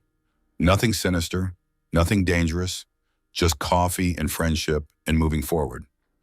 How was the board meeting? Emma asked. Good, scary, but good. I think I can do this, balance it all, be all the things I am. Of course you can, you're already doing it. Though, half the time I feel like I'm failing at everything. Mediocre teacher, mediocre mother, mediocre board member. That's called being human. Welcome to the club. We're all mediocre at everything. The secret is loving ourselves anyway. The validation whisper came warm and true. I am enough, exactly as I am. Scars and all, failures and all, trying and all. Grace babbled in her carrier. Happy sounds, content sounds, loved sounds. She didn't care if Claire was perfect, just cared that she was there. Present, trying loving her. That was enough, had to be enough, would always be enough. Claire's phone buzzed, text from Judith. Derek's trial verdict came in, guilty on all counts, 25 years minimum. 25 years. Derek would be almost 60 when he got out. If he got out, if he survived prison, if he served his full sentence. Justice, real, complete, final. Claire felt nothing. No joy, no satisfaction, no vindication, just relief. It was over, done. He couldn't hurt anyone else, couldn't manipulate, couldn't destroy. His pattern was broken. Derek got 25 years, Claire told Emma. Good, he deserves more, but it's something. It's everything, it's closure, it's safety. It's knowing Grace will grow up without him, without his manipulation, without his poison. They sat in the coffee shop until closing, talking, laughing, planning. Two single mothers figuring it out together, building support systems, creating chosen family, surviving through solidarity. As they left, Claire saw him, a man, nice smile, genuinely kind eyes. He approached, polite, respectful. "Excuse me," he said, "is this seat taken?" Claire looked at the empty chair, thought about how she met Derek, this exact situation, this exact opening, this exact moment where everything changed. But she was different now, wiser, stronger, protected by truth and scars and hard-won wisdom. "Actually, yes," Claire said, her voice calm, certain. "We're expecting someone." The man nodded, walked away. No offense, no pressure, just respect. The way it should be. Judith arrived moments later. 3 generations of Westfield women, Claire, Judith, Grace, connected, reunited, healing together. "To new beginnings," Judith said, raising her coffee cup. "To ourselves," Emma added. "To truth," Claire said. They clinked cups, toasted, laughed. Grace giggled in her carrier. Happy, loved, safe. Everything a baby should be. Claire looked at her daughter, at this tiny person who had changed everything, who had saved her, who had given her purpose, who had brought her home, not home to a place, home to herself, to who she really was, to Claire Westfield. All of her, every contradiction, every complexity, every beautiful, messy human piece. She had been lost, had forgotten who she was, had made herself small to fit into Derek's lies. But grace brought her back. Crisis brought her back. Pain brought her back. And now she was here, present, whole, free. That night, after everyone left, Claire sat in Grace's nursery, watching her daughter sleep, writing a letter for the future, for when Grace was old enough to understand, to know, to learn from her mother's mistakes. "Dear Grace," she wrote, "someone once tried to destroy me. Instead, they set me free. They showed me my own strength, taught me my own worth, gave me you. And you, my darling, are everything. The scars on my back, they're not marks of shame. They're proof I survived, I fought, I protected you, and I'll never stop. Love doesn't hurt, Grace. Real love never hurts. Real love builds you up, makes you more yourself, gives you space to grow, to fail, to be messy and human and imperfect and loved anyway. If someone makes you feel small, they don't love you. If someone makes you question your reality, they don't love you. If someone makes you compete for their attention, they don't love you. Real love is simple, honest, kind, consistent. It doesn't play games, doesn't manipulate, doesn't lie. Remember that always, please. You are worthy, you are enough, you are loved, exactly as you are. No conditions, no requirements, no performances necessary. Just you, being you. That's enough. That's everything. I love you. Forever. Unconditionally. Completely. Mom, Claire folded the letter. Put it away. Saved it for future Grace. For teenage Grace. For adult Grace. For whenever she needed reminding that she was loved. That she mattered. That she was enough. The doorbell rang. Claire tensed automatically. Remembered the last time. The boiling oil.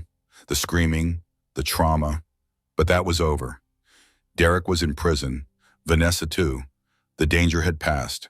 The doorbell was just a doorbell again. She picked up Grace, went to the door, opened it. Just a delivery. Package. Nothing scary, nothing dangerous, just normal life continuing. Claire picked up Grace, held her close, breathed in that baby smell, that perfect, pure love smell, that everything good smell.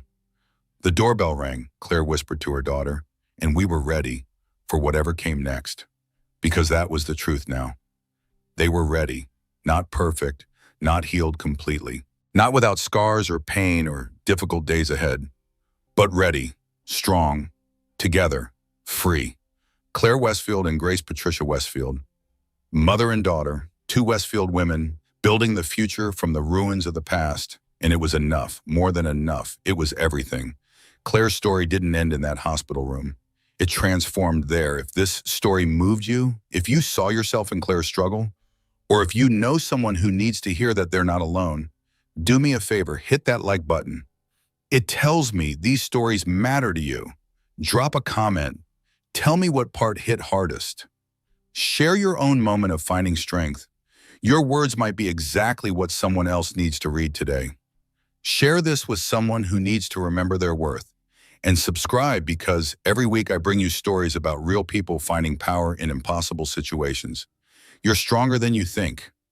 Just like Claire. Just like all of us. See you in the next story.